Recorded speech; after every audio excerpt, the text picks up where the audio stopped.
ਸਤਿ ਸ਼੍ਰੀ ਅਕਾਲ। ਤੁਸੀਂ ਜੁੜੇ ਹੋਏ ਹੋ ਪੰਜਾਬੀ ਰੇਡੀਓ ਯੂਐਸਏ ਦੇ ਨਾਲ ਤੇ ਮੈਂ ਹਾਂ ਪ੍ਰਵੀਨ ਸ਼ਰਮਾ ਲੈ ਕੇ ਹਾਜ਼ਰ ਹਾਂ ਪ੍ਰੋਗਰਾਮ ਖਬਰ ਤੇ ਨਜ਼ਰ। ਖਬਰ ਤੇ ਨਜ਼ਰ ਪ੍ਰੋਗਰਾਮ ਦੇ ਵਿੱਚ ਕੀ ਅਹਿਮ ਤੇ ਕੀ ਖਾਸ ਖਬਰਾਂ ਤੇ ਚਰਚਾ ਕਰਨ ਲਈ ਜੁੜ ਚੁੱਕੇ ਨੇ ਮੈਂਚੂ ਗੁਰਸਰੀਆ ਜੀ। ਮੈਂਚੂ ਜੀ ਸਤਿ ਸ਼੍ਰੀ ਅਕਾਲ ਜੀ, ਸਵਾਗਤ ਹੈ ਜੀ ਪੰਜਾਬੀ ਰੇਡੀਓ ਯੂਐਸਏ ਤੇ।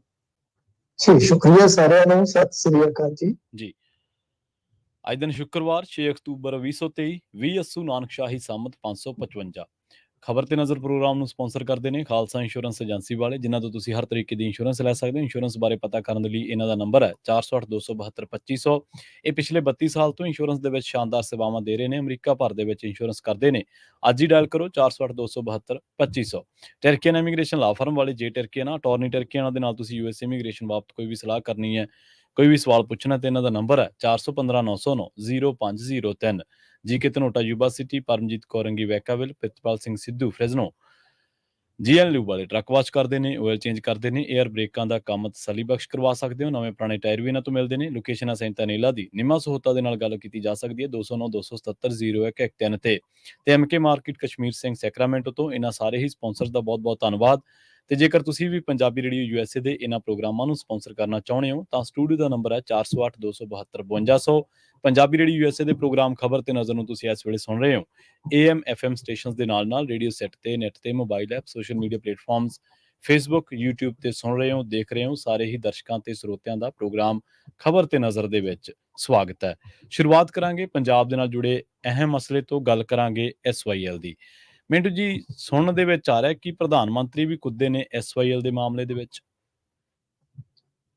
ਹਾਂਜੀ ਦੇਖੋ, ਪ੍ਰਧਾਨ ਮੰਤਰੀ ਤੇ ਹੁਣ ਤੁਸੀਂ ਵੇਖਦੇ ਰਹਿਣਾ ਜੀ ਕਿੱਥੇ ਕਿੱਥੇ ਨਹੀਂ ਕੁੱਦਦੇ। ਮਸਲਨ ਜੇ ਤੁਸੀਂ ਦੇਖੋਗੇ ਤਾਂ ਕਈ ਇਹੋ ਜਿਹੇ ਵਾਕਿਆਤ ਨੇ ਅੱਜ ਥੋੜੇ ਦਿਨਾਂ ਤੱਕ, ਜੇ ਆਪਾਂ ਦੇਖੀਏ, ਜਿੱਦਾਂ ਸਾਊਥ ਦੇ ਵਿੱਚੋਂ ਕੁਝ ਸਟੇਟਮੈਂਟ ਆਈਆਂ ਬੜੀਆਂ ਗਲਤ ਜਿਹੀਆਂ ਸੀਗੀਆਂ, ਤਾਂ ਉਹਦੇ ਤੇ ਜਿਸ ਤਰੀਕੇ ਨਾਲ ਪ੍ਰਧਾਨ ਮੰਤਰੀ ਨੇ ਵਾਰ-ਵਾਰ ਰਿਐਕਟ ਕੀਤਾ ਸਾਊਥ ਵਰਸਸ ਨਾਰਥ ਬਣਾਉਣ ਵਾਸਤੇ, ਫਿਰ ਜਿਹੜੀ ਜਾਤ ਆਧਾਰਿਤ ਮਰਦਮਸ਼ੁਮਾਰੀ ਉਹਦੇ ਚ ਹਿੰਦੂਆਂ ਨੂੰ ਜੋੜ ਦੇਣਾ, ਮਤਲਬ ਕਿ ਜਾਤ ਦੇ ਉੱਤੋਂ ਉੱਠ ਕੇ ਇਸ ਨੂੰ ਪੜਾ ਦੇਣਾ, ਬਹੁ ਗਿਣਤੀ ਘੱਟ ਗਿਣਤੀ, ਇਹ ਸਾਰੀਆਂ ਚੀਜ਼ਾਂ ਨੇ। ਤਾਂ ਹੁਣ ਜਿੱਦਾਂ ਇਹਨਾਂ ਨੇ ਅੱਜ ਜ਼ਿਕਰ ਕੀਤਾ ਪੰਜਾਬ, ਹਰਿਆਣਾ, ਕਰਨਾਟਕ, ਤਮਿਲਨਾਡੂ, ਕਹਿੰਦੇ ਪੰਜਾਬ ਹਰਿਆਣੇ ਦਾ ਜ਼ਿਕਰ ਨਹੀਂ ਕੀਤਾ ਕਿਉਂਕਿ ਤੁਸੀਂ ਜੇ ਦੇਖੋਗੇ ਨਾ ਤਾਂ ਕਰਨਾਟਕ ਤੇ ਤਮਿਲਨਾਡੂ ਵੀ ਆਪਣੇ ਵਰਗੇ ਹੀ ਇੱਕ ਝਗੜੇ ਚੋਲ ਜਿਹਾ ਰਿਹਾ। ਉੱਥੋਂ ਵੀ ਸੁਪਰੀਮ ਕੋਰਟ ਨੇ ਪਾਣੀ ਦੀ ਵੰਡ ਕਰਾਈ, ਟ੍ਰਿਬਿਊਨਲ ਬਣਾਇਆ। ਪਰ ਦਿੱਕਤ ਕਿੱਥੇ ਆਉਂਦੀ ਹੈ? ਦਿੱਕਤ ਜਿਹੜੀ ਗੱਲ ਹੁਣ ਸੁਪਰੀਮ ਕੋਰਟ ਸਾਡੇ ਬਾਰੇ ਨਹੀਂ ਸੋਚ ਰਹੀ ਕਿ ਜਿੱਦਾਂ ਹੁਣ ਤਾਮਿਲਨਾਡੂ ਨੂੰ ਜਿਹੜਾ ਪਾਣੀ ਮਿੱਥ ਕੇ ਦਿੱਤਾ ਗਿਆ, ਉਹ ਜਦੋਂ ਉੱਥੇ ਘਟ ਗਿਆ ਪਿੱਛੇ, ਕਿਉਂਕਿ ਐਤਕੀ ਮੌਨਸੂਨ ਸਾਊਥ ਦੇ ਵਿੱਚ ਵੀ ਰੱਜ ਕੇ ਨਹੀਂ ਭਰਿਆ, ਦੱਬ ਕੇ ਨਹੀਂ ਭਰਿਆ, ਤਾਂ ਉਹਨਾਂ ਨੇ ਕਿਹਾ ਕਿ ਸਾਡੇ ਕੋਲੋਂ ਆਪਣੀਆਂ ਲੋੜਾਂ ਨਹੀਂ ਪੂਰੀਆਂ ਹੋ ਰਹੀਆਂ, ਅਸੀਂ ਤੁਹਾਨੂੰ ਮਿੱਥਿਆ ਪਾਣੀ ਕਿੱਥੋਂ ਦੇ ਦਈਏ। ਤਾਂ ਝਗੜਾ ਹੋ ਗਿਆ। ਸੁਪਰੀਮ ਕੋਰਟ ਕਹਿੰਦਾ ਵੀ ਆਪਾਂ ਨਿਬੇੜ ਦਿੱਤਾ, ਹੁਣ ਤੁਸੀਂ ਜਾਣੋ, ਤੁਹਾਡਾ ਕੰਮ ਜਾਣੇ ਲਓ, ਕਰ ਲਓ ਗੱਲ। ਉਹੀ ਮਤਲਬ ਕਿ ਸਾਡਾ ਵੀ ਰੌਲਾ ਉਹੀ ਪੈਣਾ। ਤੁਸੀਂ ਦੇਖੋ ਇਨ ਦੀ ਐਂਡ ਇਹੀ ਹੈ ਵੀ ਹੈ, ਪੈਣਾ ਵੀ। ਤਾਂ ਖੈਰ ਗੱਲ ਇਹ ਆ ਕਿ ਅੱਜ ਇਹਨਾਂ ਨੇ ਇੱਕ ਤਨਜ਼ ਜਿਹਾ ਕੱਸਿਆ, ਕਹਿੰਦੇ ਜੀ ਕਿ ਦੇਖੋ ਇਹ ਜਿਹੜੇ ਸਟੇਟ ਆ ਆਪਸ ਚ ਲੜੀ ਜਾਂਦੇ ਆ, ਤੁਪਕਾ ਤੁਪਕਾ ਪਾਣੀ, ਉਹ ਕਹਿੰਦੇ ਮੈਂ ਲੈਣਾ ਤੇ ਉਹ ਕਹਿੰਦਾ ਮੈਂ ਦੇਣਾ ਨਹੀਂ ਹੈ। ਪਰ ਮੈਂ ਜਦੋਂ ਗੁਜਰਾਤ ਦਾ ਮੁੱਖ ਮੰਤਰੀ ਸੀ ਤਾਂ ਮੈਂ ਨਰਮਦਾ ਦਾ ਪਾਣੀ ਰਾਜਸਥਾਨ ਨੂੰ ਦਿੱਤਾ ਸੀ। ਅੱਜ ਹਿੰਦੁਸਤਾਨ ਦੇ ਵਿੱਚ ਦੇਖੋ ਇੱਕ ਸਟੇਟ ਦੂਜੇ ਸਟੇਟ ਨਾਲ ਪਾਣੀ ਦੀ ਬੂੰਦ ਬੂੰਦ ਤੋਂ ਲੜ ਰਿਹਾ। ਤਾਂ ਗੱਲ ਇਹੀ ਹੈ। ਦੇਖੋ ਹੁਣ ਪ੍ਰਧਾਨ ਮੰਤਰੀ ਨੇ ਇਹ ਬਿਆਨ ਦਿੱਤਾ ਕਿੱਥੇ ਹੈ? ਫਸਟ ਆਫ ਆਲ ਇਸ ਚੀਜ਼ ਨੂੰ ਦੇਖਣ ਦੀ ਜ਼ਰੂਰਤ ਹੈ। ਰਾਜਸਥਾਨ ਜਿੱਥੇ ਕੰਪੇਨ ਚੱਲ ਰਹੀ ਹੈ, ਜੀ ਤਾਂ ਜਿੱਥੇ ਆਲਵੇਜ਼ ਪਾਣੀ ਜਿਹੜਾ ਇੱਕ ਬਹੁਤ ਵੱਡਾ ਮੁੱਦਾ ਰਹਿੰਦਾ ਹੈ, ਉਹਨਾਂ ਨੇ ਜਿਤਾ ਦਿੱਤਾ। ਤਾਂ ਦੂਸਰੇ ਪਾਸੇ ਸਾਡਾ ਮੁੱਖ ਮੰਤਰੀ ਕਿਹੜਾ ਘੱਟ ਸੀ, ਉਹ ਵੀ ਤੇ ਜਾ ਕੇ ਕਹਿ ਕੇ ਆਇਆ ਨਾ ਗੰਗਾ ਨਗਰ, ਪਾਣੀ ਮੈਂ ਤੇ ਪੂਰਾ ਕਰਕੇ ਦਿੱਤਾ ਤੁਹਾਨੂੰ। ਹਾਂਜੀ, ਇਹ ਰਾਜਨੀਤੀ ਆ, ਇਹ ਰਾਜਨੀਤੀ ਇਸੇ ਤਰ੍ਹਾਂ ਹੀ ਚੱਲੇਗੀ। ਪਰ ਗੱਲ ਇਹ ਆ ਕਿ ਦੇਖੋ, ਜੇ ਤੁਹਾਡੇ ਕੋਲ ਚੀਜ਼ ਵਾਫਰ ਆ, ਵਾਧੂ ਆ, ਤੇ ਦੇਣ ਚ ਕੋਈ ਹਰਜਾ ਨਹੀਂ ਹੈਗਾ, ਕੋਈ ਹਰਜ ਨਹੀਂ ਹੈਗਾ। ਪ੍ਰੋਬਲਮ ਪੰਜਾਬ ਦੀ ਸਮਝ ਹੀ ਨਹੀਂ ਰਹੇ। ਇਹਨਾਂ ਨੂੰ ਇਉਂ ਲੱਗਦਾ ਆ ਕਿ ਬਈ ਪੰਜਾਬ ਵਾਲੇ ਜਿਹੜੇ ਆ ਐਵੇਂ ਪਿੱਟੀ ਜਾਂਦੇ ਆ। ਅਸਲ ਦੇ ਵਿੱਚ ਜੇ ਅਸੀਂ ਮਤਲਬ ਕਿ ਹਰਿਆਣਾ ਬੰਨ ਤੋਂ ਪਹਿਲਾਂ ਵੀ ਦੇਖੀਏ ਤੇ ਸਾਡੀ ਪਹਿਲਾਂ ਦੀ ਵਰਤੋਂ ਬਹੁਤ ਸੀ ਪਾਣੀ ਦੀ, ਉਹ ਵੰਡ ਵੀ ਨਹੀਂ ਜਾਇਜ਼। ਤੇ ਜਿਹੜਾ ਵੰਡ ਦਾ ਹੁਣ ਜਿਹੜਾ ਤੁਸੀਂ ਫਾਰਮੂਲਾ ਤਿਆਰ ਕਰੀ ਬੈਠੇ ਹੋ, ਉਹਦੇ ਚ ਕੀ ਹੈ ਕਿ ਸਾਡਾ ਸ਼ਹਿਰੀਕਰਨ ਵੀ ਬਹੁਤ ਹੋਇਆ, ਪਾਣੀ ਦੀ ਖਪਤ ਜਨਤਾ ਦੀ ਵੀ ਬਹੁਤ ਵਧੀ। ਧਰਤੀ ਹੇਠਲਾ ਵੀ ਘਟ ਗਿਆ ਤੇ ਉੱਤੋਂ ਦਰਿਆਵਾਂ ਦਾ ਵੀ ਘਟ ਗਿਆ। ਜੀ ਉਸ ਚੀਜ਼ ਨੂੰ ਕੋਈ ਦੇਖ ਨਹੀਂ ਰਿਹਾ। ਖੈਰ ਇਹ ਵੀ ਕੁੱਦ ਪਏ ਨੇ। ਮੈਨੂੰ ਲੱਗਦਾ ਕਿ ਰਾਜਸਥਾਨ ਚ ਪਾਣੀ ਮੁੱਦਾ ਬਣ ਜਾਏਗਾ ਮੈਨੂੰ ਲੱਗਦਾ ਹੈ। ਤੇ ਦੂਜੀ ਗੱਲ ਇਹ ਆ ਕਿ ਦੇਖੋ ਹੁਣ ਇੱਧਰ ਜਿਹੜਾ ਮਾਮਲਾ ਬਣਿਆ ਪਿਆ, ਇੱਥੇ ਵੀ ਮਾਮਲਾ ਕੁਛ ਇਸੇ ਤਰ੍ਹਾਂ ਦਾ ਹੀ ਹੈ। ਆਮ ਆਦਮੀ ਪਾਰਟੀ ਵਾਲੇ ਕਹਿੰਦੇ ਅਸੀਂ ਤੁਪਕਾ ਪਾਣੀ ਨਹੀਂ ਦਿੰਦੇ, ਹਰਿਆਣੇ ਵਾਲੇ ਕਹਿੰਦੇ ਕਿ ਛੱਡਣਾ ਹੀ ਨਹੀਂ। ਹਰਿਆਣਾ ਜਿਹੜਾ ਆਮ ਆਦਮੀ ਪਾਰਟੀ ਵਾਲੇ ਆ ਉਹ ਕਹਿੰਦੇ ਛੱਡਣਾ ਹੀ ਨਹੀਂ, ਸਾਡੀ ਸਰਕਾਰ ਆ ਲੈਣ ਦਿਓ, ਦਿਖਾਵਾਂਗੇ ਤੁਹਾਨੂੰ ਕਿਸ ਤਰ੍ਹਾਂ ਜਾਈਦਾ। ਤੇ ਉਹ ਜਿਹੜੀ ਗੱਲ ਕਹਿ ਰਹੇ ਆ ਉਹ ਇੱਕ ਮਤਲਬ ਕਿ ਮੁੱਖ ਮੰਤਰੀ ਦੇ ਪੂਲ ਦੀ ਜਿਹੜੀ ਕੋਠੀ ਆ ਉਹਦੇ ਵਿੱਚ ਬਹਿ ਕੇ ਪ੍ਰੈਸ ਕਾਨਫਰੰਸ ਕਰਕੇ ਕਰੀ ਜਾਂਦੇ ਆ। ਦੱਸੋ ਕਰੋਗੇ ਕੀ? ਜੀ ਜੀ ਮਿੰਟੂ ਜੀ, ਇਹਦੇ ਵਿੱਚ ਜੇ ਤੁਹਾਡੀ ਇਜਾਜ਼ਤ ਹੋਵੇ ਤਾਂ 2 ਚੀਜ਼ਾਂ ਮੈਂ ਵੀ ਐਡ ਕਰਨੀਆਂ ਚਾਹੁੰਦਾ ਪ੍ਰਧਾਨ ਮੰਤਰੀ ਵਾਲੀ। ਜੀ ਜ਼ਰੂਰ ਜੀ। ਇਹ ਪ੍ਰਧਾਨ ਮੰਤਰੀ ਸਾਹਿਬ ਅੱਧਾ ਸੱਚ ਤੇ ਅੱਧਾ ਝੂਠ ਬੋਲ ਰਹੇ ਆ ਅਸਲ ਦੇ ਵਿੱਚ, ਕਿ ਮੈਂ ਰਾਜਸਥਾਨ ਨੂੰ ਪਾਣੀ ਦਿੱਤਾ। ਅਸਲ ਦੇ ਵਿੱਚ 70 ਦੇ ਦਹਾਕੇ ਦੇ ਵਿੱਚ ਟ੍ਰਿਬਿਊਨਲ ਬਣਿਆ ਸੀ। ਉਸ ਤੋਂ ਬਾਅਦ 4 ਰਾਜਾਂ ਦੇ ਮੁੱਖ ਮੰਤਰੀਆਂ ਨੇ ਮੀਟਿੰਗ ਕੀਤੀ। ਉਸ ਥਾਂ ਤੇ ਜਿਸ ਥਾਂ ਤੋਂ ਇਹ ਨਰਮਦਾ ਦਾ ਪਾਣੀ ਦਾ ਜ਼ਿਕਰ ਕਰਦੇ ਆ, ਉਧਰ ਰਾਜਸਥਾਨ ਦੀ ਆਬਾਦੀ ਦੇ ਵਿੱਚ ਪਾਣੀ ਖਾਰਾ ਵਾ। 250 ਤੋਂ ਵੱਧ ਉਹ ਪਿੰਡ ਆ ਜਿਨ੍ਹਾਂ ਨੂੰ ਪੀਣ ਵਾਸਤੇ ਇਹ ਪਾਣੀ ਦਿੱਤਾ ਗਿਆ ਸੀ ਸਹਿਮਤੀ ਦੇ ਨਾਲ, ਟ੍ਰਿਬਿਊਨਲ ਦੀ ਰਾਏ ਤੋਂ ਬਾਅਦ। 0.25 MF ਸ਼ਾਇਦ ਜੇ ਇੰਨਾ ਕੁ ਪਾਣੀ ਉਦੋਂ ਦਿੱਤਾ ਸੀਗਾ। ਸੋ ਇਹ ਨਹੀਂ ਦੱਸ ਰਹੇ ਕਿ ਉਦੋਂ ਦੀ ਆਬਾਦੀ ਦੇ ਹਿਸਾਬ ਨਾਲ, ਤੇ ਕੰਪੇਅਰ ਕਰ ਰਹੇ ਨੇ ਇੱਕ ਗੈਰ ਰਿਪੇਰੀਅਨ ਤੇ ਰਿਪੇਰੀਅਨ ਰਾਜ ਦੇ ਸਿਧਾਂਤ ਨੂੰ। ਮਤਲਬ ਅਸੀਂ ਰਿਪੇਰੀਅਨ ਹੈ ਤੇ ਸਾਡੀ ਗੱਲ ਨੂੰ ਵਿੱਚ ਪਾ ਕੇ ਉਹ ਵਲ ਪਾ ਕੇ ਕਿ ਕੁਝ ਰਾਜ ਕਹਿੰਦੇ ਨੇ ਬੂੰਦ ਨਹੀਂ ਪਾਣੀ ਦੀ, ਤੇ ਜਿਹੜੀ ਬੂੰਦ ਪਾਣੀ ਦੀ ਵਾਲੀ ਗੱਲ ਹੈ ਉਹ ਸਾਡੇ ਸਿਆਸਤਦਾਨਾਂ ਨੇ ਲੜਾਈ ਗਲਤ ਤਰੀਕੇ ਨਾਲ ਲੜੀ ਹੈ। ਮਿੰਟੂ ਜੀ, ਜਿਵੇਂ ਤੁਸੀਂ ਜ਼ਿਕਰ ਕੀਤਾ ਕਈ ਵਾਰੀ 78, 79, 80 ਧਾਰਾ ਦਾ, ਜਾਂ 78 ਦੇ ਟ੍ਰਿਬਿਊਨਲ ਦਾ, ਜਾਂ ਇੱਧਰ ਸਾਈਨ ਔਰ ਜ਼ਾਈਨ ਦਰਬਾਰਾ ਸਿੰਘ ਦੇ ਹਵਾਲੇ ਨਾਲ ਤੁਸੀਂ ਕਈ ਵਾਰੀ ਚਰਚਾ ਕੀਤੀ ਇਸ ਮਸਲੇ ਦੇ ਉੱਤੇ। ਤਾਂ ਇੱਥੇ ਇਹ ਕਹਿਣ ਦੀ ਬਜਾਏ ਕਿ ਇੱਕ ਬੂੰਦ ਪਾਣੀ ਦੀ ਨਹੀਂ ਦਿਆਂਗੇ, ਤੁਸੀਂ ਇਹ ਕਿਉਂ ਨਹੀਂ ਕਹਿੰਦੇ ਕਿ ਭਾਈ ਸਾਡੇ ਕੋਲ ਪਾਣੀ ਤਾਂ ਦੇਖੋ ਕਿੰਨਾ ਵਾ ਜੀ? ਤੇ ਦੇਖੋ ਗੱਲ ਇਹ ਹੈ ਕਿ ਚਲੋ ਮੈਨੂੰ ਇਸ ਚੀਜ਼ ਦਾ ਨਹੀਂ ਪਤਾ ਕਿ ਨਰਮਦਾ ਦਾ ਪਾਣੀ ਨਾ ਕਿਸ ਤਰ੍ਹਾਂ ਦਿੱਤਾ, ਜੇ ਇਹਨਾਂ ਕੋਲ ਜ਼ਿਆਦਾ ਦੇ ਦਿੱਤਾ ਜਾਂ ਜਦੋਂ ਜਿਸ ਹਿਸਾਬ ਨਾਲ ਵੀ ਵੰਡ ਹੋਈ ਇਹਨਾਂ ਨੇ ਪ੍ਰਵਾਨ ਕਰ ਲਈ। ਪਰ ਗੱਲ ਇਹ ਕਿ ਇੱਥੇ ਪੰਜਾਬ ਦਾ ਮਾਮਲਾ ਬਿਲਕੁਲ ਉਲਟ ਹੈ ਨਾ। ਉਲਟ ਹੈ ਬਿਲਕੁਲ, ਇਹ ਨਹੀਂ ਨਾ ਦੱਸ ਰਹੇ ਉਹ। ਸਾਰੀਆਂ ਕਿਤਾਬਾਂ ਪੜੋਗੇ, ਸਾਰਾ ਕੁਝ ਕਰੋਗੇ ਤਾਂ ਇੱਥੇ ਤਾਂ ਮਾਲਕੀਅਤ ਦੀ ਵੀ ਇੱਕ ਲੜਾਈ ਹੈ। ਮਾਲਕੀਅਤ ਦੀ ਲੜਾਈ ਹੈ ਜੀ, ਬਿਲਕੁਲ। ਚਲੋ ਮਾਲਕੀਅਤ ਤੈਅ ਹੋਵੇ, ਉਸ ਤੋਂ ਬਾਅਦ ਜਿਹੜੀਆਂ ਚੀਜ਼ਾਂ ਵੱਧ ਨੇ ਤੁਸੀਂ ਵਰਤ ਲਵੋ, ਕੋਈ ਦਿੱਕਤ ਨਹੀਂ ਹੈ। ਤੇ ਜੇ ਮੰਨ ਲਓ ਜੇ ਤੁਹਾਨੂੰ ਜ਼ਰੂਰਤ ਹੀ ਹੈ ਤੇ ਫਿਰ ਤੁਸੀਂ ਜਿਹੜਾ ਹੁਣ ਗੈਰ ਰਾਈਪੇਰੀਅਨ ਆ, ਮਤਲਬ ਕਿ ਗੱਲ ਇਹ ਆ ਕਿ ਹੁਣ ਜਿਹੜਾ ਕਾਵੇਰੀ ਵਾਲਾ ਵੰਡ ਹੋਇਆ, ਇਹ ਪਾਣੀ ਵੰਡਿਆ ਗਿਆ ਰਾਈਪੇਰੀਅਨ ਸਿਧਾਂਤ ਮੁਤਾਬਕ। ਪਰ ਜਿਹੜਾ ਰਾਜਸਥਾਨ ਨੂੰ ਪਾਣੀ ਦਿੱਤਾ ਗਿਆ ਉਹ ਤੇ ਦਿੱਤਾ ਹੀ ਬੜੀ ਚਲਾਕੀ ਨਾਲ ਗਿਆ, ਕਿਉਂਕਿ 52 ਦੇ ਵਿੱਚ ਮਤਲਬ ਕਿ ਜਿਹੜੀ ਉਹ ਅਪਰ ਬਾਰੀ ਵੱਜਦੀ ਸੀਗੀ ਨਹਿਰ, ਉਹ ਪਾਣੀ ਪਹਿਲਾਂ ਲਿਜਾਂਦੀ ਸੀ ਰਾਵੀ ਦਾ, ਇਹਨਾਂ ਨੇ ਨਹਿਰ ਕੱਢੀ ਨਹੀਂ ਜੀ। ਪੰਜਾਬ ਚ ਹੋਰ ਨਹਿਰ ਨਹੀਂ ਕੱਢੀ, ਉਹ ਵੀ 1856 ਚ ਗੋਰਿਆਂ ਨੇ ਕੱਢੀ ਆ। ਜੇ ਉਹ ਪਾਣੀ ਰਾਵੀ ਵਾਲਾ ਵੀ ਵਰਤਿਆ ਜਾਂਦਾ ਤੇ ਇਹ ਸਿਆਪਾ ਹੀ ਨਹੀਂ ਸੀ ਪੈਣਾ। ਜੀ ਜੀ, ਇਹਨਾਂ ਨੇ ਚਲਾਕੀ ਦੇ ਨਾਲ ਤੇ 1955 ਚ ਰਾਜਸਥਾਨ ਨੂੰ ਦੇ ਦਿੱਤਾ ਪਾਣੀ, ਕਿਉਂਕਿ ਇਹਨਾਂ ਨੇ ਖੜਨਾ ਸੀਗਾ। ਜੀ ਜੀ ਬਿਲਕੁਲ, ਠੀਕ ਹੈ ਨਾ ਜੀ। ਸੋ ਇਹ ਇਤਿਹਾਸ ਇਹਨਾਂ ਨੂੰ ਪਤਾ ਹੀ ਨਹੀਂ, ਇਹਨਾਂ ਨੂੰ ਤਾਂ ਫਿਰ ਆਪਣੀਆਂ ਗੱਲਾਂ ਦਾ ਹੀ ਨਹੀਂ ਪਤਾ, ਜਿਸ ਤਰ੍ਹਾਂ ਤੁਸੀਂ ਦੱਸ ਰਹੇ। ਤੇ ਇਹਨਾਂ ਨੇ ਇਹ ਇਤਿਹਾਸ ਨੂੰ ਜਦੋਂ ਵੀ ਫੜਦੇ ਤੇ ਬਹੁਤ ਬੁਰੀ ਕਰਦੇ ਆ।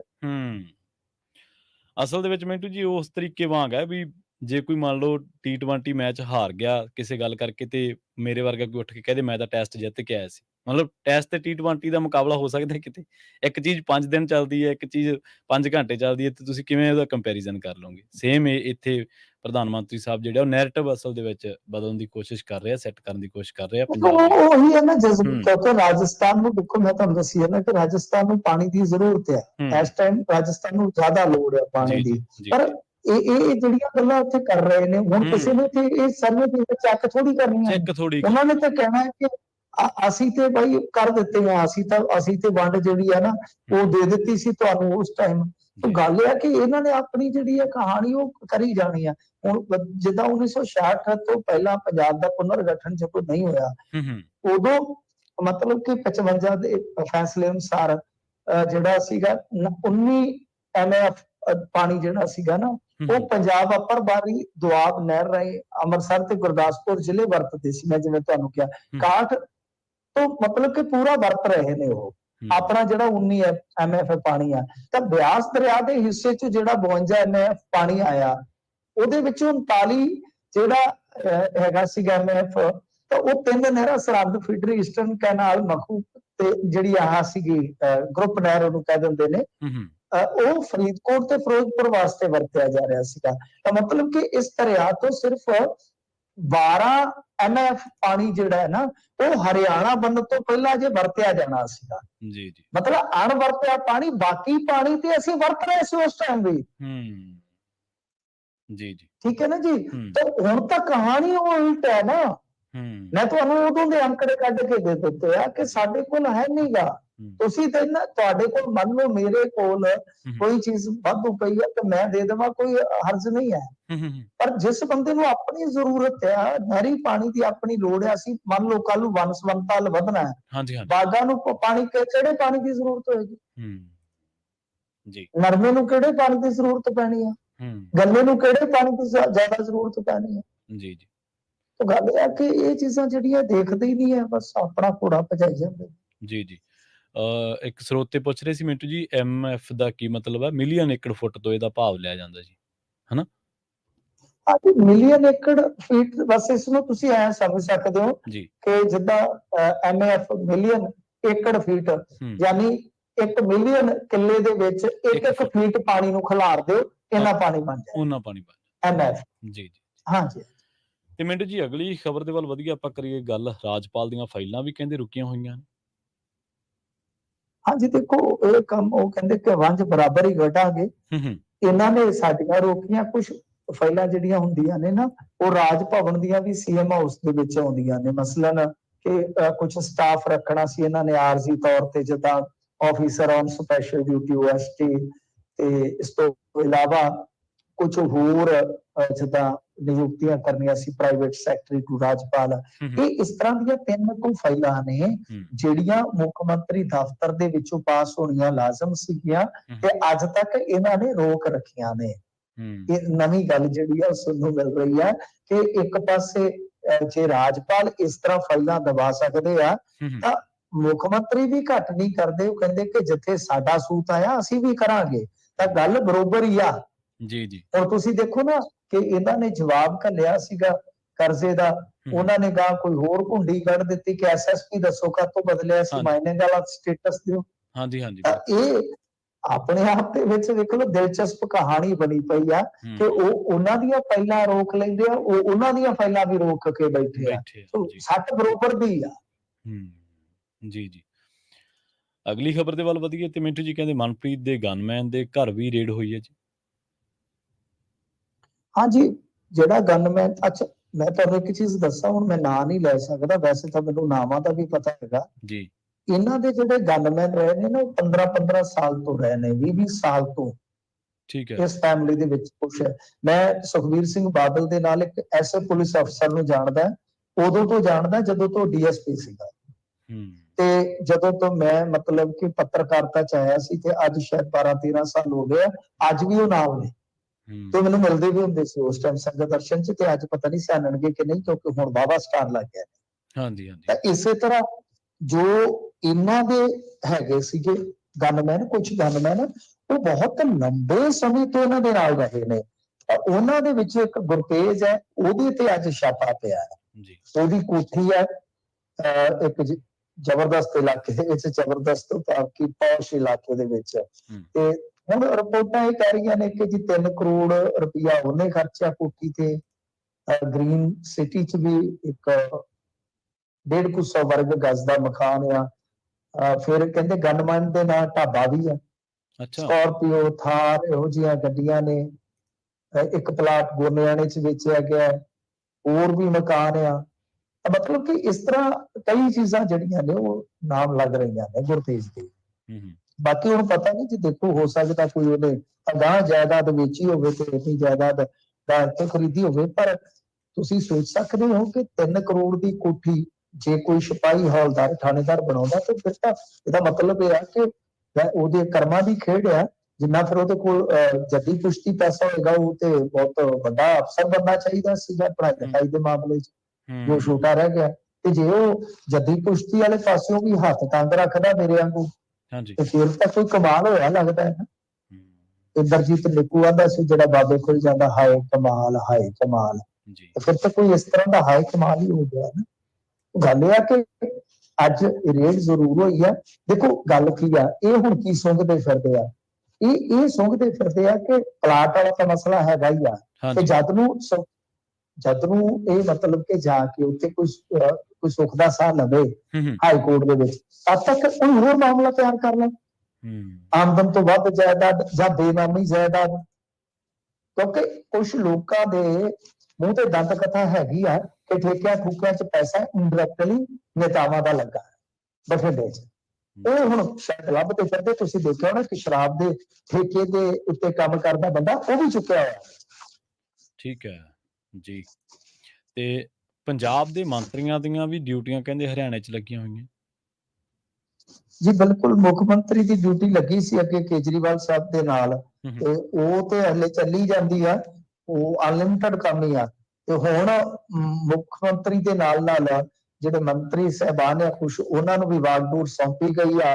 ਕਿਸੇ ਨੂੰ ਕਿਤੇ ਲਾਇਆ ਗਿਆ, ਯਾਨੀ ਜੇ ਤੁਸੀਂ ਦੇਖੋ ਚੀਮਾ ਸਾਹਿਬ ਸੋਨੀਪਤ ਜਾਣਗੇ, ਪੀਟੀਓ ਸਾਹਿਬ ਕਰਨਾਲ ਜਾਣਗੇ, ਡਾਕਟਰ ਬਲਜੀਤ ਕੌਰ ਸਹਾਰ ਜੌੜਾ ਮਾਜਰਾ ਕੁਰਕਸ਼ੇਤਰ ਤੇ ਨੇੜੇ ਹੀ ਡਿੱਗੇ ਨੇ, ਕੁਲਦੀਪ ਸਿੰਘ ਧਾਲੀਵਾਲ ਰੋਹਤਕ, ਅਨਮੋਲ ਗਗਨਵਾਨਾ ਵਾਲੇ ਬ੍ਰਹਮ ਸ਼ੰਕਰ ਫਰੀਦਾਬਾਦ, ਲਾਲਜੀਤ ਭੁੱਲਰ ਮਹਿੰਦਰਗੜ੍ਹ ਤੇ ਭਵਾਨੀ, ਡੀਜੀਪੀ ਬਲਕਾਰ ਸੈਸਾ। ਯਾਨੀ ਕੋਈ ਰਹਿ ਗਿਆ ਤੇ ਲੱਭ ਕੇ ਦਿਖਾ। ਬਾਕੀ ਤਾਂ ਮੈਨੂੰ ਲੱਗਦਾ ਤਕਰੀਬਨ ਆ ਹੀ ਗਏ ਆ ਜਿਹੜੇ ਮੰਤਰੀ ਤੁਰ ਫਿਰ ਸਕਦੇ ਆ, ਯਾਨੀ ਵਾਹਵਾ ਪੈਂਡਾ ਖਿੱਚ ਸਕਦੇ ਆ। ਬਾਕੀ ਥੋੜੇ ਜਿਹੇ ਪੰਜਾਬ 'ਚ ਵੀ ਛੱਡ ਦਿੱਤੇ ਆ ਕਿ ਕਿਤੇ ਨਾ ਬਣਿਆ ਰਵੇ, ਕਿਤੇ ਇਹ ਨਾ ਹੋਵੇ ਕਿ ਸਾਰੀ ਸਰਕਾਰ ਹੀ ਹਰਿਆਣੇ 'ਚ ਚਲੀ ਜਾਵੇ ਤੇ ਲੋਕ ਪਿੱਛੇ ਲੱਭਦੇ ਫਿਰਨ ਤੇ ਸਰਕਾਰ ਕਿੱਥੇ, ਤੇ ਸਕਸੇਨਾ ਹੋਰੀ ਕਹਿਣ ਕਿ ਸਰਕਾਰ ਤੋਂ ਵਾਇਆ ਗਏ ਹੋ ਹੈ। ਇਸ ਕਰਕੇ ਥੋੜੀ ਜੀ ਸਰਕਾਰ ਰੱਖ ਲਈ ਆ, ਬਾਕੀ ਸਰਕਾਰ ਤੋੜ ਦਿੱਤੀ ਹੈ ਕਿ ਜਾ ਕੇ ਇੱਕ ਸਰਕਾਰ ਹੋਰ ਬਣਾਈਏ। ਤੇ ਇਹ ਕੁਲਦੀਪ ਸਿੰਘ ਧਾਲੀਵਾਲ ਹੋਰੀ ਤੇ ਅੱਗੇ ਗੁਜਰਾਤ 'ਚ ਵੀ ਪਕੌੜੇ ਤਾਲਾਏ ਆ, ਹੋਰ ਵੀ ਸਟੇਟਾਂ 'ਚ ਨਜ਼ਾਰੇ ਲੈ ਆਏ ਆ। ਤੇ ਦੇਖੋ ਹੁਣ ਅੱਗੇ ਕੀ ਬਣਦਾ, ਡਿਊਟੀਆਂ ਲੱਗ ਗਈਆਂ ਹਰਿਆਣੇ ਦੇ ਵਿੱਚ। ਤੇ ਮੈਨੂੰ ਤਾਂ ਲੱਗਦਾ ਕਿ ਜੇ ਆਹੀ ਹਾਲ ਰਿਹਾ ਨਾ ਤੇ ਪੁੱਛਣਾ ਪਿਆ ਕਰਨਾ ਕਿ ਫਲਾਣੇ ਮੰਤਰੀ ਤੱਕ ਕੰਮ ਹੈ ਜੀ, ਤੇ ਉਹ ਕਿਤੇ ਕਿਸੇ ਕੰਪੇਨ 'ਚ ਤੇ ਨਹੀਂ ਗਏ ਬਾਹਰੀ ਸਟੇਟ ਦੇ ਵਿੱਚ, ਆਹ ਹਾਲ ਆ। ਸੋ ਡਿਊਟੀਆਂ ਇਹਨਾਂ ਦੀਆਂ ਲਾ ਦਿੱਤੀਆਂ ਗਈਆਂ। ਚਲੋ ਅੱਗੇ ਦਿੱਲੀ ਜਾਂਦੇ ਹੁੰਦੇ ਸੀ, ਹੁਣ ਦਿੱਲੀ ਵਾਲਾ ਕੰਮ ਤੇ ਨਿਬੜਿਆ, ਹਰਿਆਣੇ ਹਿਮਾਚਲ ਨੇੜੇ ਜਾ ਆਉਂਦੇ ਆ, ਜੇ ਕਿਤੇ ਦੂਰ ਪਊਗੀ ਬੰਗਾਲ ਫਿਰ ਚਲੇ ਜਾਣਗੇ। ਇਹਨਾਂ ਨੇ ਕਿਹੜਾ ਕੋਈ ਆਪਦਾ ਕਿਰਾਇਆ ਭਾੜਾ ਲਾਉਣਾ, ਸੁੱਖ ਨਾਲ ਜਨਤਾ ਦਾ ਹੀ ਚੱਲਣਾ। ਦਿੱਲੀ ਵਾਲੇ ਵੀ ਜਿੱਦੇ ਸੱਦ ਲੈਣ ਮਿੰਟੂ ਜੀ, ਉਹਦੇ ਫਿਰ ਟਾਈਮ ਥੋੜਾ ਲੱਗਦਾ, ਪੈਰ ਜੁੱਤੀ ਨਹੀਂ ਪੈਂਦੀ ਕਈ ਵਾਰੀ ਤਾਂ। ਤੇ ਉਹ ਤੇ ਚਲੋ ਸੱਦੇ ਤੇ ਜਾਣਾ, ਦੂਜੇ ਵੀ ਜਾਂਦੇ ਆ, ਵੀ ਕਾਂਗਰਸੀ ਵੀ ਜਾਂਦੇ ਨੇ, ਭਾਜਪਾ ਵਾਲੇ ਵੀ ਜਾਂਦੇ ਨੇ, ਪਰ ਇਹਨਾਂ ਦਾ ਤਾਂ ਕੰਮ ਹੋਰ ਪੁੱਠਾ ਹੋ ਗਿਆ ਨਾ। ਉਹ ਕਹਿੰਦੇ ਗਾਣਾ ਸੀ ਸਾਡਾ ਦਿਲ ਮੋੜ ਦੇ, ਸਾਡਾ ਦਿਲ ਮੋੜ ਨਹੀਂ, ਤੇ ਲੋਕੀ ਇੱਥੇ ਆਖੀ ਜਾਂਦੇ ਸਾਡਾ ਮੁੱਖ ਮੰਤਰੀ ਮੋੜ ਦੇ, ਸਾਡਾ ਮੁੱਖ ਮੰਤਰੀ ਮੋੜ। ਜੀ ਜੀ, ਦੇਖੋ ਮਤਲਬ ਕਿ ਨਾਲ ਹੀ ਲਈ ਫਿਰਦੇ ਨੇ। ਉਹ ਕਿੱਡਾ ਮਜ਼ਾਕ ਬਣਾਇਆ, ਸਾਡੇ ਉਹ ਮੁੱਖ ਮੰਤਰੀ ਨੂੰ ਕਹਿੰਦੇ ਡਰਾਈਵਰ ਲੱਗਾ ਮੁੱਖ ਮੰਤਰੀ ਦਾ। ਅੱਛਾ, ਇਹ ਇਹੋ ਜਿਹੀ, ਹਾਂਜੀ ਇਹ ਕਹਿੰਦੇ ਨੇ, ਉਹ ਕਹਿੰਦੇ ਇਹ ਤਾਂ ਡਰਾਈਵਰ ਹੈ। ਤਾਂ ਇਸ ਤਰ੍ਹਾਂ ਨਹੀਂ ਹੋਣਾ ਚਾਹੀਦਾ। ਕਈ ਵਾਰ ਕਹਿੰਦੇ ਭੁਲੇਖੇ ਨਾਲ ਉਹ ਪੁੱਛਦੇ ਆ ਮਾਨ ਸਾਹਿਬ ਉੱਤਰ ਕੇ ਪਾਇਲਟ ਨੂੰ ਵੀ ਆਪਾਂ ਕਿਹੜੇ ਰਾਜ ਦੇ ਵਿੱਚ ਆ ਗਏ, ਕਿਹੜੀ ਸਟੇਟ ਦੇ ਵਿੱਚ ਆ ਗਏ, ਤੇ ਪਾਇਲਟ ਕਹਿੰਦਾ ਨਹੀਂ ਜੀ ਆਪਾਂ ਪੰਜਾਬ ਹੀ ਹੈ, ਉਤਰਿਆ। ਜੀ ਜੀ, ਤੇ ਏਜੀ ਦਫ਼ਤਰ ਦੇ ਵਿੱਚੋਂ ਮਿੰਟੂ ਜੀ ਕਹਿੰਦੇ ਹੋਰ ਛੁੱਟੀਆਂ ਵੀ ਹੋਣਗੀਆਂ। ਹਾਂਜੀ ਦੇਖੋ, ਏਜੀ ਦਫ਼ਤਰ ਦੇ ਵਿੱਚੋਂ ਇਹੀ ਖਬਰਾਂ ਮਿਲ ਰਹੀਆਂ ਨੇ ਕਿ ਵੈਸੇ ਤੇ ਜੇ ਤੁਸੀਂ ਵੇਖੋ ਕਿ ਇੱਕ ਡਿਪਟੀ ਐਡਵੋਕੇਟ ਜਨਰਲ ਜਿਹੜੇ ਆ ਉਹਨਾਂ ਨੇ ਵੀ ਅਸਤੀਫਾ ਦੇ ਦਿੱਤਾ ਹੈ। ਹੁਣ ਇਹ ਆ ਕਿ ਕੁਝ ਖਬਰਾਂ ਛਪੀਆਂ ਨੇ ਇਸ ਤਰ੍ਹਾਂ ਦੀਆਂ ਕਿ 1-2 ਡਿਗਰੀਆਂ ਵਾਲਾ ਪੰਗਾ ਵੀ ਪਿਆ ਖਲੋਤਾ ਹੈ, ਕੁਝ ਮਤਲਬ ਕਿ ਹੋਰ ਵੀ ਚੀਜ਼ਾਂ ਜਿਹੜੀਆਂ ਨੇ ਉਹ ਦੇਖੀਆਂ ਜਾ ਰਹੀਆਂ। ਮਤਲਬ ਕਿ ਖਬਰਾਂ ਤਾਂ ਕਈ ਤਰ੍ਹਾਂ ਦੀਆਂ ਹੈ ਕਿ 2 ਕਾਨੂੰਨ ਅਫਸਰਾਂ ਦੀਆਂ ਜਿਹੜੀਆਂ ਕਾਨੂੰਨੀ ਡਿਗਰੀਆਂ ਜਿਹੜੀਆਂ ਉਹਨਾਂ ਦੀ ਵੀ ਜਾਂਚ ਚੱਲ ਰਹੀ ਆ। ਤਾਂ ਗੱਲ ਇਹ ਆ ਕਿ ਦੇਖੋ ਮੁੱਖ ਮੰਤਰੀ ਦਾ ਦਫ਼ਤਰ ਸ਼ਾਇਦ ਇਹ ਚਾਹੁੰਦਾ ਆ ਕਿ ਸਾਡੀ ਫਜ਼ੀਅਤ ਨਾ ਹੋਵੇ ਵੱਖ-ਵੱਖ ਮੌਕਿਆਂ ਤੇ, ਜਿਵੇਂ ਹਾਈ ਕੋਰਟ 'ਚ ਤੇ ਜਾਂ ਜਿਵੇਂ ਆਪਾਂ ਸੁਪਰੀਮ ਕੋਰਟ 'ਚ ਦੇਖਦੇ ਆ। ਹੁਣ ਸੁਪਰੀਮ ਕੋਰਟ ਦੇ ਵਿੱਚ ਤੇ ਇਹਨਾਂ ਨੇ ਵਕੀਲ ਵੱਡੇ ਖੜਨੇ ਹੁੰਦੇ ਆ, ਮਤਲਬ ਕਿ ਕਈ ਵਾਰ ਹਾਇਰ ਕੀਤੇ ਹੁੰਦੇ ਆ, ਪਰ ਸੁਪਰੀਮ ਕੋਰਟ 'ਚ ਪਤਾ ਨਹੀਂ ਹੁਣ ਕਿਹੜਾ ਵਕੀਲ ਲੈ ਕੇ ਗਏ ਨੇ, ਮੈਨੂੰ ਤਾਂ ਪਤਾ ਨਹੀਂ। ਪਰ ਉਹ ਕਿੱਡੀ ਹਾਸੋ ਹੀ ਨਹੀਂ ਜੀ ਦਲੀਲ ਦਿੱਤੀ ਨੇ ਉੱਥੇ ਕਿ ਜੀ ਸਾਡੇ ਤੇ ਪੋਲੀਟੀਕਲ ਪਾਰਟੀਆਂ ਦਾ ਪ੍ਰੈਸ਼ਰ ਹੈ, ਤੇ ਕੱਲ ਨੂੰ ਪੋਲੀਟੀਕਲ ਪਾਰਟੀਆਂ ਤੇ ਇਹ ਕਹਿਣਗੇ ਭਗਵੰਤ ਮਾਨ ਅਹੁਦਾ ਛੱਡੇ, ਉਹ ਤੇ ਅੱਜ ਰਾਜਪਾਲ ਨੂੰ ਜਾ ਕੇ ਕਹੇ ਕਿ ਬਰਖਾਸਤ ਕਰੋ ਇਹਨੂੰ ਤੇ ਚਲੇ ਜਾਓਗੇ ਘਰੇ। ਬਿਲਕੁਲ, ਤਾਂ ਮਤਲਬ ਕਿ ਤੁਸੀਂ ਕੁਝ ਆਪ ਵੀ ਥੋੜਾ ਦੇਖੋ ਨਾ ਕਿ ਜਿੱਥੇ ਗਲਤੀਆਂ ਹੈਗੀਆਂ। ਆ ਪਿੱਛੇ ਜੇ ਇੱਕ ਹਾਈ ਕੋਰਟ ਦਾ ਜੱਜ ਜਿਹੜਾ ਪੰਜਾਬ ਦੇ ਪ੍ਰਸ਼ਾਸਕੀ ਕੰਮਾਂ ਤੇ ਬੈਠਾ ਨਵੇੜੇ ਵਾਸਤੇ, ਤੇ ਉਹਨੇ ਇੱਕ ਤਰ੍ਹਾਂ ਨਾਲ ਪਿੱਟ ਕੇ ਉੱਥੇ ਟਿੱਪਣੀ ਕੀਤੀ ਆ, ਸ਼ਾਇਦ ਉਹ ਲਿਖਤ ਟਿੱਪਣੀ ਵੀ ਆ ਗਈ ਹੋਵੇ ਕਿ ਬਈ ਕੋਈ ਕੰਮ ਤੇ ਚੱਜ ਨਾਲ ਸਹੀ ਕਰ ਲਓ। ਹੇਠਾਂ ਤੁਸੀਂ ਵਿਗਾੜ ਪੈਦਾ ਕਰਦੇ ਹੋ, ਵਰਕਲੋਡ ਸਾਡੇ ਤੇ ਪੈਂਦਾ ਹੈ, ਮਤਲਬ ਕਿ ਭਰਤੀ ਕਰਨੀ ਹੈ ਜਾਂ ਕੁਛ ਐਸਾ ਵੈਸਾ, ਉਹ ਹਾਈ ਕੋਰਟ ਪਹੁੰਚ ਜਾਂਦਾ ਮਾਮਲਾ। ਪ੍ਰਸ਼ਾਸਕੀ ਤੌਰ ਤੇ ਕੁਝ ਤੁਹਾਨੂੰ ਵੀ ਵੇਖਣਾ ਪਏਗਾ। ਐਡਵੋਕੇਟ ਜਨਰਲ ਦੀ ਟੀਮ ਤੁਸੀਂ ਉਹ ਸੈੱਟ ਕਰਨੀ ਆ, ਤੁਸੀਂ ਲਾਉਣੀ ਆ, ਪਰ ਉਹ ਤੇ ਲਾ ਲੋਗੇ। ਹੁਣ ਗੱਲ ਇਹ ਆ ਕਿ ਛੋਟਾ ਮੋਟਾ ਰਫੂ ਤੇ ਅਗਲਾ ਕਰ ਦਿੰਦਾ ਉੱਥੇ ਕੋਰਟ 'ਚ, ਭਰਿਆੜ ਤੁਹਾਡੇ ਕਿੱਥੇ ਸੀਤੇ ਜਾਣ ਦੱਸੋ। ਹੁਣ ਜਦੋਂ ਕੰਮ ਫੈਸਲੇ ਤੇ ਤੁਸੀਂ ਕਰਵਾ ਦਿੰਦੇ ਹੋ, ਜੀ ਜੀ ਅਗਲਾ ਕੀ ਕਰੇ। ਬਾਕੀ ਐਡਵੋਕੇਟ ਜਨਰਲ ਦਾ ਜਿਹੜਾ ਮਸਲਾ ਅੱਜ ਵੀ ਰੌਲਾ ਪੈ ਗਿਆ, ਜਿਹੜੇ ਨਵੇਂ ਲਾਏ ਆ ਉਹਦੇ ਤੇ ਕੁੰਵਰ ਵਿਜੇ ਪ੍ਰਤਾਪ ਔਖਾ ਹੋ ਗਿਆ। ਉਹ ਕਹਿੰਦਾ ਕਿ ਉਬਰਾ ਨਕਲ ਦਾ ਵਕੀਲ ਰਿਹਾ, ਗੱਲ ਫੇਰ ਉੱਥੇ ਆ ਗਈ ਕਹਾਣੀ ਤੇ। ਉਹ ਮਤਲਬ ਕਿ ਆਪਦੇ ਵੀ ਉਂਗਲਾਂ, ਆਪਦਿਆਂ ਨੂੰ ਵੀ ਯਕੀਨ ਨਹੀਂ ਹੈਗਾ ਕਿ ਭਾਈ ਇੱਥੇ ਇਸ ਪੋਸਟ ਤੇ ਆ ਕੇ ਹੁਣ ਉਹਨਾਂ ਦੇ ਵਿਰੁੱਧ ਵੀ ਲੜ ਲੈਣਗੇ ਜੀ। ਤਾਂ ਗੱਲ ਇਹ ਹੈ ਕਿ ਇਹ ਚੀਜ਼ ਜਿਹੜੀ ਹੈ ਤਾਂ ਹੀ ਸੂਤ ਹੋਵੇਗੀ ਜਦੋਂ ਤਾਲਮੇਲ ਬਿਹਤਰ ਰੱਖੋਗੇ। ਇੱਥੇ ਪੰਜਾਬ ਦੇ ਵਿੱਚ 8-8 ਸਾਲ ਵੀ ਰਹਿ ਗਏ ਨੇ ਜੀ, ਕਈ 5-5 ਸਾਲ ਰਹਿ ਗਏ ਨੇ, ਪਰ ਇੱਥੇ ਤੇ ਕਿਸੇ ਨੇ 5 ਮਹੀਨੇ ਨਹੀਂ ਟਿਕਣ ਦੇਣੇ। ਸੋ ਕਿਤੇ ਨਾ ਕਿਤੇ ਨੁਕਸ ਤੇ ਹੈਗੇ ਹੀ ਆ। ਜੀ। ਤੇ ਅਗਲੀ ਖਬਰ ਦੇ ਵੱਲ ਵਧੀਏ ਮਿੰਟੂ ਜੀ। ਇੱਕ ਹੋਰ ਗ੍ਰੰਥੀ ਸਿੰਘ ਵੱਲੋਂ ਵੱਡੀ ਭੁੱਲ ਕੀਤੀ ਗਈ ਹੈ ਜੀ। ਦੇਖੋ ਇਹ ਭੁੱਲ ਨਹੀਂ, ਮੈਂ ਤੇ ਕਹੂੰਗਾ ਕਿ ਇਹਨੇ ਜੁਰਮ ਕੀਤਾ ਕਾਨੂੰਨ ਦੀ ਨਿਗਾਹ ਦੇ ਵਿੱਚ, ਤੇ 100 ਦੇ ਕਰੀਬ 10 ਦੇ ਫਰਜ਼ੀ ਵਿਆਹ ਹੀ ਕਰਾ ਦਿੱਤੇ ਇਹਨੇ। ਇਹ ਤਾਂ ਹੁਣ 96 ਕਰੋੜੀ ਜਿਹੜਾ ਦਲ ਆ ਉਹਦੇ ਕੋਲ ਸ਼ਿਕਾਇਤਾਂ ਸ਼ਕੂਤਾਂ ਪਹੁੰਚੀਆਂ ਨੇ ਤੇ ਉਹਨਾਂ ਨੇ ਇਹਦਾ ਰੌਲਾ ਪਾਇਆ ਤੇ ਮੀਡੀਆ 'ਚ ਆਇਆ। ਬਠਿੰਡੇ 'ਚੋਂ ਅੱਗੇ ਨਿਕਲਿਆ ਸੀ, 2 ਕੁੜੀਆਂ ਦਾ ਵੀ ਵਿਆਹ ਕਰਾ ਦਿੱਤਾ ਇੱਕ ਗ੍ਰੰਥੀ ਨੇ ਆਪੋ ਵਿੱਚ ਦੀ, ਉਹ ਬੜਾ ਰੌਲਾ ਪਿਆ। ਉਸ ਤੋਂ ਬਾਅਦ ਇਹਨੇ ਤੇ ਸਿਰਾ ਹੀ ਲਾ ਦਿੱਤਾ, ਇੱਕ ਭੈਣ ਭਰਾ ਦਾ ਵੀ ਵਿਆਹ ਕਰਵਾ ਦਿੱਤਾ, ਰਿਸ਼ਤੇ 'ਚੋਂ ਭੈਣ ਭਰਾ ਲੱਗਦੇ ਸੀ ਜੀ। ਤੇ ਵਿਆਹ ਵੀ ਇਸ ਤਰ੍ਹਾਂ, ਮਤਲਬ ਕਿ ਵਿਆਹ ਆਨੰਦ ਕਾਰਜ ਕਿਤੇ ਹੋਰ, ਲੈਟਰ ਹੈਡ ਕਿਤੇ ਹੋਰ ਦੀ ਯੂਜ਼ ਕਰੀ ਜਾਂਦਾ ਸੀਗਾ। ਸੋ ਨਿਕਲ ਹੈ ਇਹ ਤਾਂ ਦੇਖੋ ਫਰਾਡ ਹੈ ਨਾ। ਹਾਲਾਂਕਿ ਮੈਂ ਇਸ ਹੱਕ ਦੇ ਵਿੱਚ ਆ ਕਿ ਗ੍ਰੰਥੀ ਸਿੰਘ ਨੂੰ ਰਜਵੀ ਬਈ ਖਾਣ ਨੂੰ ਮਿਲੇ। ਦੂਸਰਾ ਹੈ ਕਿ ਆਪਣੇ ਬੱਚੇ ਨੂੰ ਪੜਾਉਣ ਦਾ ਮੌਕਾ ਵਧੀਆ ਮਿਲੇ, ਵਧੀਆ ਉਹਨੂੰ ਭੇਟਾ ਹੋਣੀ ਚਾਹੀਦੀ ਹੈ, ਵਧੀਆ। ਪਰ ਗੱਲ ਇਹ ਆ ਕਿ ਆ ਜਿਹੜਾ ਕੰਮ ਕਰਦੇ ਹੋ ਤੁਸੀਂ, ਇਹ ਤੇ ਗਲਤ ਆ, ਇਹ ਤਾਂ ਬਹੁਤ ਗਲਤ ਆ। ਸੋ ਇਸ ਕਰਕੇ ਹੁਣ ਇਹਦਾ ਰੌਲਾ ਪੈ ਗਿਆ। ਕਹਿੰਦੇ ਆ ਕਿ ਕਾਫੀ ਜ਼ਿਆਦਾ ਇਹ ਵਿਆਹ ਜਿਹੜੇ ਇਸ ਤਰ੍ਹਾਂ ਦੇ ਜਿਨ੍ਹਾਂ ਨੂੰ ਆਪਾਂ ਕਹਿ ਲਈਏ ਕਿ ਗਲਤ ਤਰੀਕੇ ਨਾਲ ਹੋਏ, ਤਾਂ ਇਸ ਤਰ੍ਹਾਂ ਵੈਸੇ ਹੋਣਾ ਨਹੀਂ ਚਾਹੀਦਾ।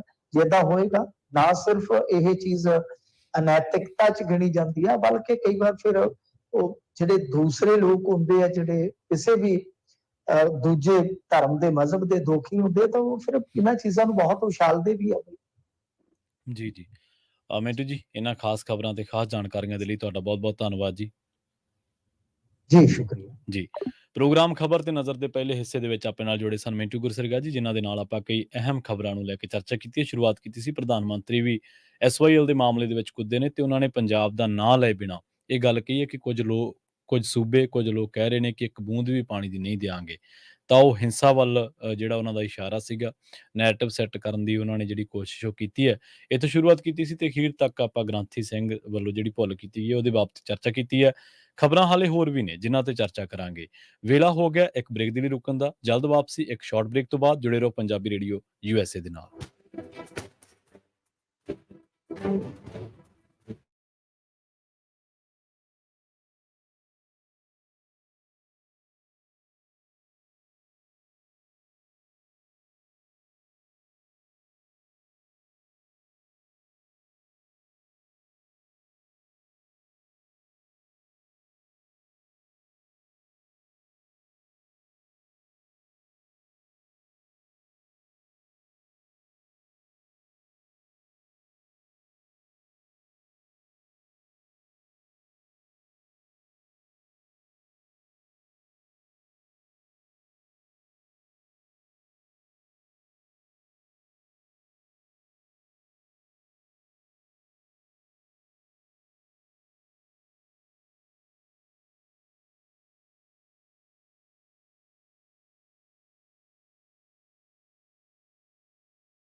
ਬ੍ਰੇਕ ਤੋਂ ਬਾਅਦ ਇੱਕ ਵਾਰ ਮੁੜ ਤੋਂ ਤੁਹਾਡਾ ਸਾਰਿਆਂ ਦਾ ਸਵਾਗਤ ਹੈ ਪ੍ਰੋਗਰਾਮ ਖਬਰ ਤੇ ਨਜ਼ਰ ਦੇ ਵਿੱਚ। ਤੁਸੀਂ ਜੁੜੇ ਹੋਏ ਹੋ ਪੰਜਾਬੀ ਰੇਡੀਓ ਐਸਏ ਦੇ ਨਾਲ ਤੇ ਆਪਾਂ ਰੁਖ ਕਰਦੇ ਹਾਂ ਕੁਝ ਹੋਰ ਅਹਿਮ ਖਬਰਾਂ ਦਾ।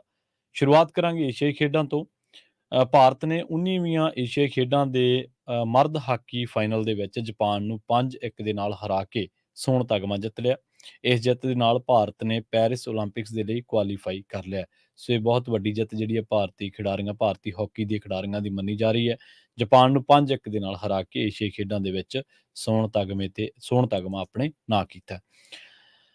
ਗੱਲ ਕਰਦੇ ਹਾਂ ਮਰਹੂਮ ਨੌਜਵਾਨ ਪੰਜਾਬੀ ਗਾਇਕ ਸਿੱਧੂ ਮੂਸੇਵਾਲਾ ਦੇ ਕਤਲ ਦੀ ਬਾਰੇ। ਇਸ ਦੀ ਜਾਂਚ ਕਰ ਰਹੀ ਪੰਜਾਬ ਪੁਲਿਸ ਦੀ ਵਿਸ਼ੇਸ਼ ਜਾਂਚ ਟੀਮ ਨੇ ਇੱਕ ਮੁਲਜ਼ਮ ਦੇ ਖਿਲਾਫ ਤੀਜੀ ਚਾਰਜਸ਼ੀਟ ਦਾਖਲ ਕਰ ਦਿੱਤੀ ਹੈ, ਜਿਸ ਨੇ ਇਸ ਕਲਾਕਾਰ ਦਾ ਕਤਲ ਕਰਨ ਵਾਲੇ ਹਰਿਆਣਾ ਦੇ ਸ਼ੂਟਰਾਂ ਨੂੰ ਸ਼ਰਨ ਦਿੱਤੀ ਸੀ। ਪੁਲਿਸ ਨੇ ਹਰਿਆਣਾ ਦੇ ਜੀਂਦ ਦੇ ਰਹਿਣ ਵਾਲੇ ਜੋਗਿੰਦਰ ਸਿੰਘ ਜੋਗਾ ਦੇ ਖਿਲਾਫ ਸਪਲੀਮੈਂਟਰੀ ਚਾਰਜਸ਼ੀਟ ਦਾਇਰ ਕੀਤੀ ਹੈ।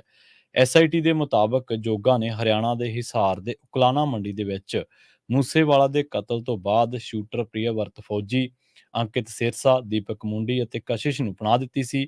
Chief judicial magistrate Surbhi Parashar ਨੇ ਜੋਗਾ ਦੇ ਖਿਲਾਫ 17 ਅਕਤੂਬਰ ਦੇ ਲਈ ਪ੍ਰੋਡਕਸ਼ਨ ਵਾਰੰਟ ਜਾਰੀ ਕੀਤੇ ਨੇ, ਕਿਉਂਕਿ ਜੇਲ੍ਹ ਪ੍ਰਸ਼ਾਸਨ ਉਸ ਨੂੰ ਲੰਘੇ ਦਿਨੀ ਬੁੱਧਵਾਰ ਨੂੰ ਪੇਸ਼ ਕਰਨ ਦੇ ਵਿੱਚ ਅਸਫਲ ਰਿਹਾ ਸੀ। ਜੋਗੇ ਦੇ ਬਾਰੇ ਦੱਸਿਆ ਜਾਂਦਾ ਕਿ ਉਹ ਗੈਂਗਸਟਰ ਲਾਰੈਂਸ ਬਿਸ਼ਨੋਈ ਦੇ ਨਾਲ ਜੁੜਿਆ ਹੋਇਆ ਤੇ ਗੈਂਗਸਟਰ ਗੋਲਡੀ ਬਰਾੜ ਦੇ ਨਾਲ ਸਿੱਧਾ ਜੁੜਿਆ ਹੋਇਆ, ਜੋ ਮੂਸੇਵਾਲਾ ਦੇ ਕਤਲ ਦਾ ਮੁੱਖ ਸਾਜ਼ਿਸ਼ਘਾੜਾ ਸੀ। ਪੁਲਿਸ ਦੇ ਮੁਤਾਬਕ ਜੋਗਾ ਗੈਂਗਸਟਰ ਦੀਪਕ ਟੀਨੂ ਦੇ ਨਾਲ ਜੁੜਿਆ ਹੋਇਆ, ਜੋ ਕਿ ਮੂਸੇਵਾਲਾ ਕਤਲकांड ਦਾ ਮੁਲਜ਼ਮ ਹੈ। ਪੁਲਿਸ ਨੇ ਇਹ ਵੀ ਪਤਾ ਕੀਤਾ ਹੈ ਕਿ ਜੋਗਾ ਨੇ ਟੀਨੂ ਨੂੰ ਸੀਆਈ ਦੀ ਹਿਰਾਸਤ ਦੇ ਵਿੱਚੋਂ ਭੱਜਣ ਦੇ ਵਿੱਚ ਵੀ ਮਦਦ ਕੀਤੀ ਸੀ। ਜੋਗਾ ਤੇ ਹਰਿਆਣਾ ਦੇ ਵੱਖ-ਵੱਖ ਥਾਣਿਆਂ ਦੇ ਵਿੱਚ ਕਰੀਬ 15 ਅਪਰਾਧਿਕ ਮਾਮਲੇ ਦਰਜ ਨੇ। ਇਸ ਕੇਸ ਦੀ ਜਾਂਚ ਕਰ ਰਹੀ ਵਿਸ਼ੇਸ਼ ਜਾਂਚ ਟੀਮ ਨੇ ਹੁਣ ਗੈਂਗਸਟਰਾਂ ਲਾਰੈਂਸ ਬਿਸ਼ਨੋਈ, ਗੋਲਡੀ ਬਰਾੜ ਅਤੇ ਜੱਗੂ ਭਗਵਾਨਪੁਰੀਆ ਸਣੇ 32 ਮੁਲਜ਼ਮਾਂ ਦੇ ਖਿਲਾਫ 3 ਚਾਰਜਸ਼ੀਟਾਂ ਦਾਇਰ ਕੀਤੀਆਂ ਨੇ। 24 ਮੁਲਜ਼ਮਾਂ ਨੇ ਵਰਚੁਅਲੀ ਪੇਸ਼ੀ ਭੁਗਤੀ ਹੈ। ਪੰਜਾਬੀ ਗਾਇਕ ਸਿੱਧੂ ਮੂਸੇਵਾਲਾ ਦੇ ਕਤਲ ਦੇ ਮਾਮਲੇ ਦੇ ਵਿੱਚ ਮਾਨਸਾ ਦੀ ਅਦਾਲਤ ਦੇ ਵਿੱਚ 24 ਮੁਲਜ਼ਮਾਂ ਨੇ ਵੀਡੀਓ ਕਾਨਫਰੰਸ ਦੇ ਰਾਹੀਂ ਪੇਸ਼ੀ ਭੁਗਤੀ, ਜਦਕਿ ਸਚਿਨ ਭਿਵਾਨੀ ਤਕਨੀਕੀ ਨੁਕਸ ਪੈਣ ਕਰਕੇ ਪੇਸ਼ੀ ਨਹੀਂ ਭੁਗਤ ਸਕਿਆ। ਪਤਾ ਲੱਗਿਆ ਕਿ ਪੰਜਾਬ ਦੀਆਂ ਵੱਖ-ਵੱਖ ਜੇਲ੍ਹਾਂ ਦੇ ਵਿੱਚ ਬੰਦ 24 ਮੁਲਜ਼ਮਾਂ ਨੂੰ ਵੀਡੀਓ ਕਾਨਫਰੰਸਿੰਗ ਦੇ ਰਾਹੀਂ ਜ਼ਿਲ੍ਹਾ ਅਤੇ ਸੈਸ਼ਨ ਜੱਜ ਪ੍ਰੀਤੀ ਸਾਹਨੀ ਦੀ ਅਦਾਲਤ ਦੇ ਵਿੱਚ ਪੇਸ਼ ਕੀਤਾ ਗਿਆ ਸੀ। ਮਾਮਲੇ ਦੇ ਵਿੱਚ ਅਗਲੀ ਸੁਣਵਾਈ 19 ਅਕਤੂਬਰ ਨੂੰ ਹੋਣੀ ਹੈ। ਐਡਵੋਕੇਟ ਸਤਿੰਦਰਪਾਲ ਸਿੰਘ ਮਿੱਤਲ ਨੇ ਦੱਸਿਆ ਕਿ ਇਸ ਕੇਸ ਦੇ ਵਿੱਚ ਲਾਰੈਂਸ ਬਿਸ਼ਨੋਈ ਸਣੇ 24 ਮੁਲਜ਼ਮਾਂ ਨੇ ਮਾਨਸਾ ਦੀ ਅਦਾਲਤ ਦੇ ਵਿੱਚ ਵੀਡੀਓ ਕਾਨਫਰੰਸ ਦੇ ਰਾਹੀਂ ਪੇਸ਼ੀ ਭੁਗਤੀ। ਸਿੱਧੂ ਮੂਸੇਵਾਲਾ ਦੇ ਪਿਤਾ ਬਲਕੌਰ ਸਿੰਘ ਸਿੱਧੂ ਅਤੇ ਤਾਇਆ ਚਮਕੌਰ ਸਿੰਘ ਸਿੱਧੂ ਨੇ ਸੁਣਵਾਈ ਤੋਂ ਬਾਅਦ ਦੱਸਿਆ ਕਿ ਉਹਨਾਂ ਨੂੰ ਨਿਆਂ ਪ੍ਰਣਾਲੀ ਤੇ ਭਰੋਸਾ ਹੈ ਅਤੇ ਆਸ ਹੈ ਕਿ ਇਨਸਾਫ ਜ਼ਰੂਰ ਮਿਲੇਗਾ। ਉਧਰ ਇਸ ਮਾਮਲੇ ਦੇ ਵਿੱਚ ਮੁੱਖ ਮੁਲਜ਼ਮ ਸਚਿਨ ਬਿਸ਼ਨੋਈ ਉਰਫ ਸਚਿਨ ਥਾਪਣ ਦਾ 8 ਦਿਨਾਂ ਪੁਲਿਸ ਰਿਮਾਂਡ ਖਤਮ ਹੋਣ ਤੋਂ ਬਾਅਦ ਉਸ ਨੂੰ ਮੁੜ ਮਾਨਸਾ ਦੀ ਅਦਾਲਤ ਦੇ ਵਿੱਚ ਪੇਸ਼ ਕੀਤਾ ਗਿਆ। ਮਾਨਸਾ ਪੁਲਿਸ ਨੇ ਅਦਾਲਤ ਪਾਸੋਂ ਉਸ ਦਾ 5 ਦਿਨ ਦਾ ਹੋਰ ਰਿਮਾਂਡ ਲੈ ਲਿਆ।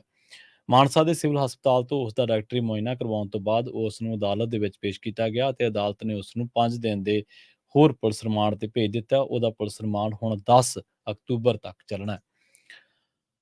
ਗੱਲ ਕਰਦੇ ਐਸਵਾਈਐਲ ਦੀ। ਸ਼੍ਰੋਮਣੀ ਅਕਾਲੀ ਦਲ ਨੇ ਪੰਜਾਬੀਆਂ ਨੂੰ ਅਪੀਲ ਕੀਤੀ ਹੈ ਕਿ ਜਦੋਂ ਕੇਂਦਰੀ ਟੀਮਾਂ ਐਸਵਾਈਐਲ ਨਹਿਰ ਦਾ ਸਰਵੇਖਣ ਕਰਨ ਸੂਬੇ ਦੇ ਵਿੱਚ ਆਉਣ ਤਾਂ ਉਹਨਾਂ ਦਾ ਘਿਰਾਓ ਕੀਤਾ ਜਾਵੇ ਅਤੇ ਪਾਰਟੀ ਨੇ ਜ਼ੋਰ ਦੇ ਕੇ ਕਿਹਾ ਕਿ ਉਹ ਕਿਸੇ ਵੀ ਕੁਰਬਾਨੀ ਵਾਸਤੇ ਤਿਆਰ ਹੈ, ਪਰ ਕਿਸੇ ਵੀ ਕੀਮਤ ਤੇ ਪੰਜਾਬ ਦੇ ਵਿੱਚ ਐਸਵਾਈਐਲ ਨਹਿਰ ਦੀ ਉਸਾਰੀ ਨਹੀਂ ਹੋਣ ਦਿੱਤੀ ਜਾਵੇਗੀ।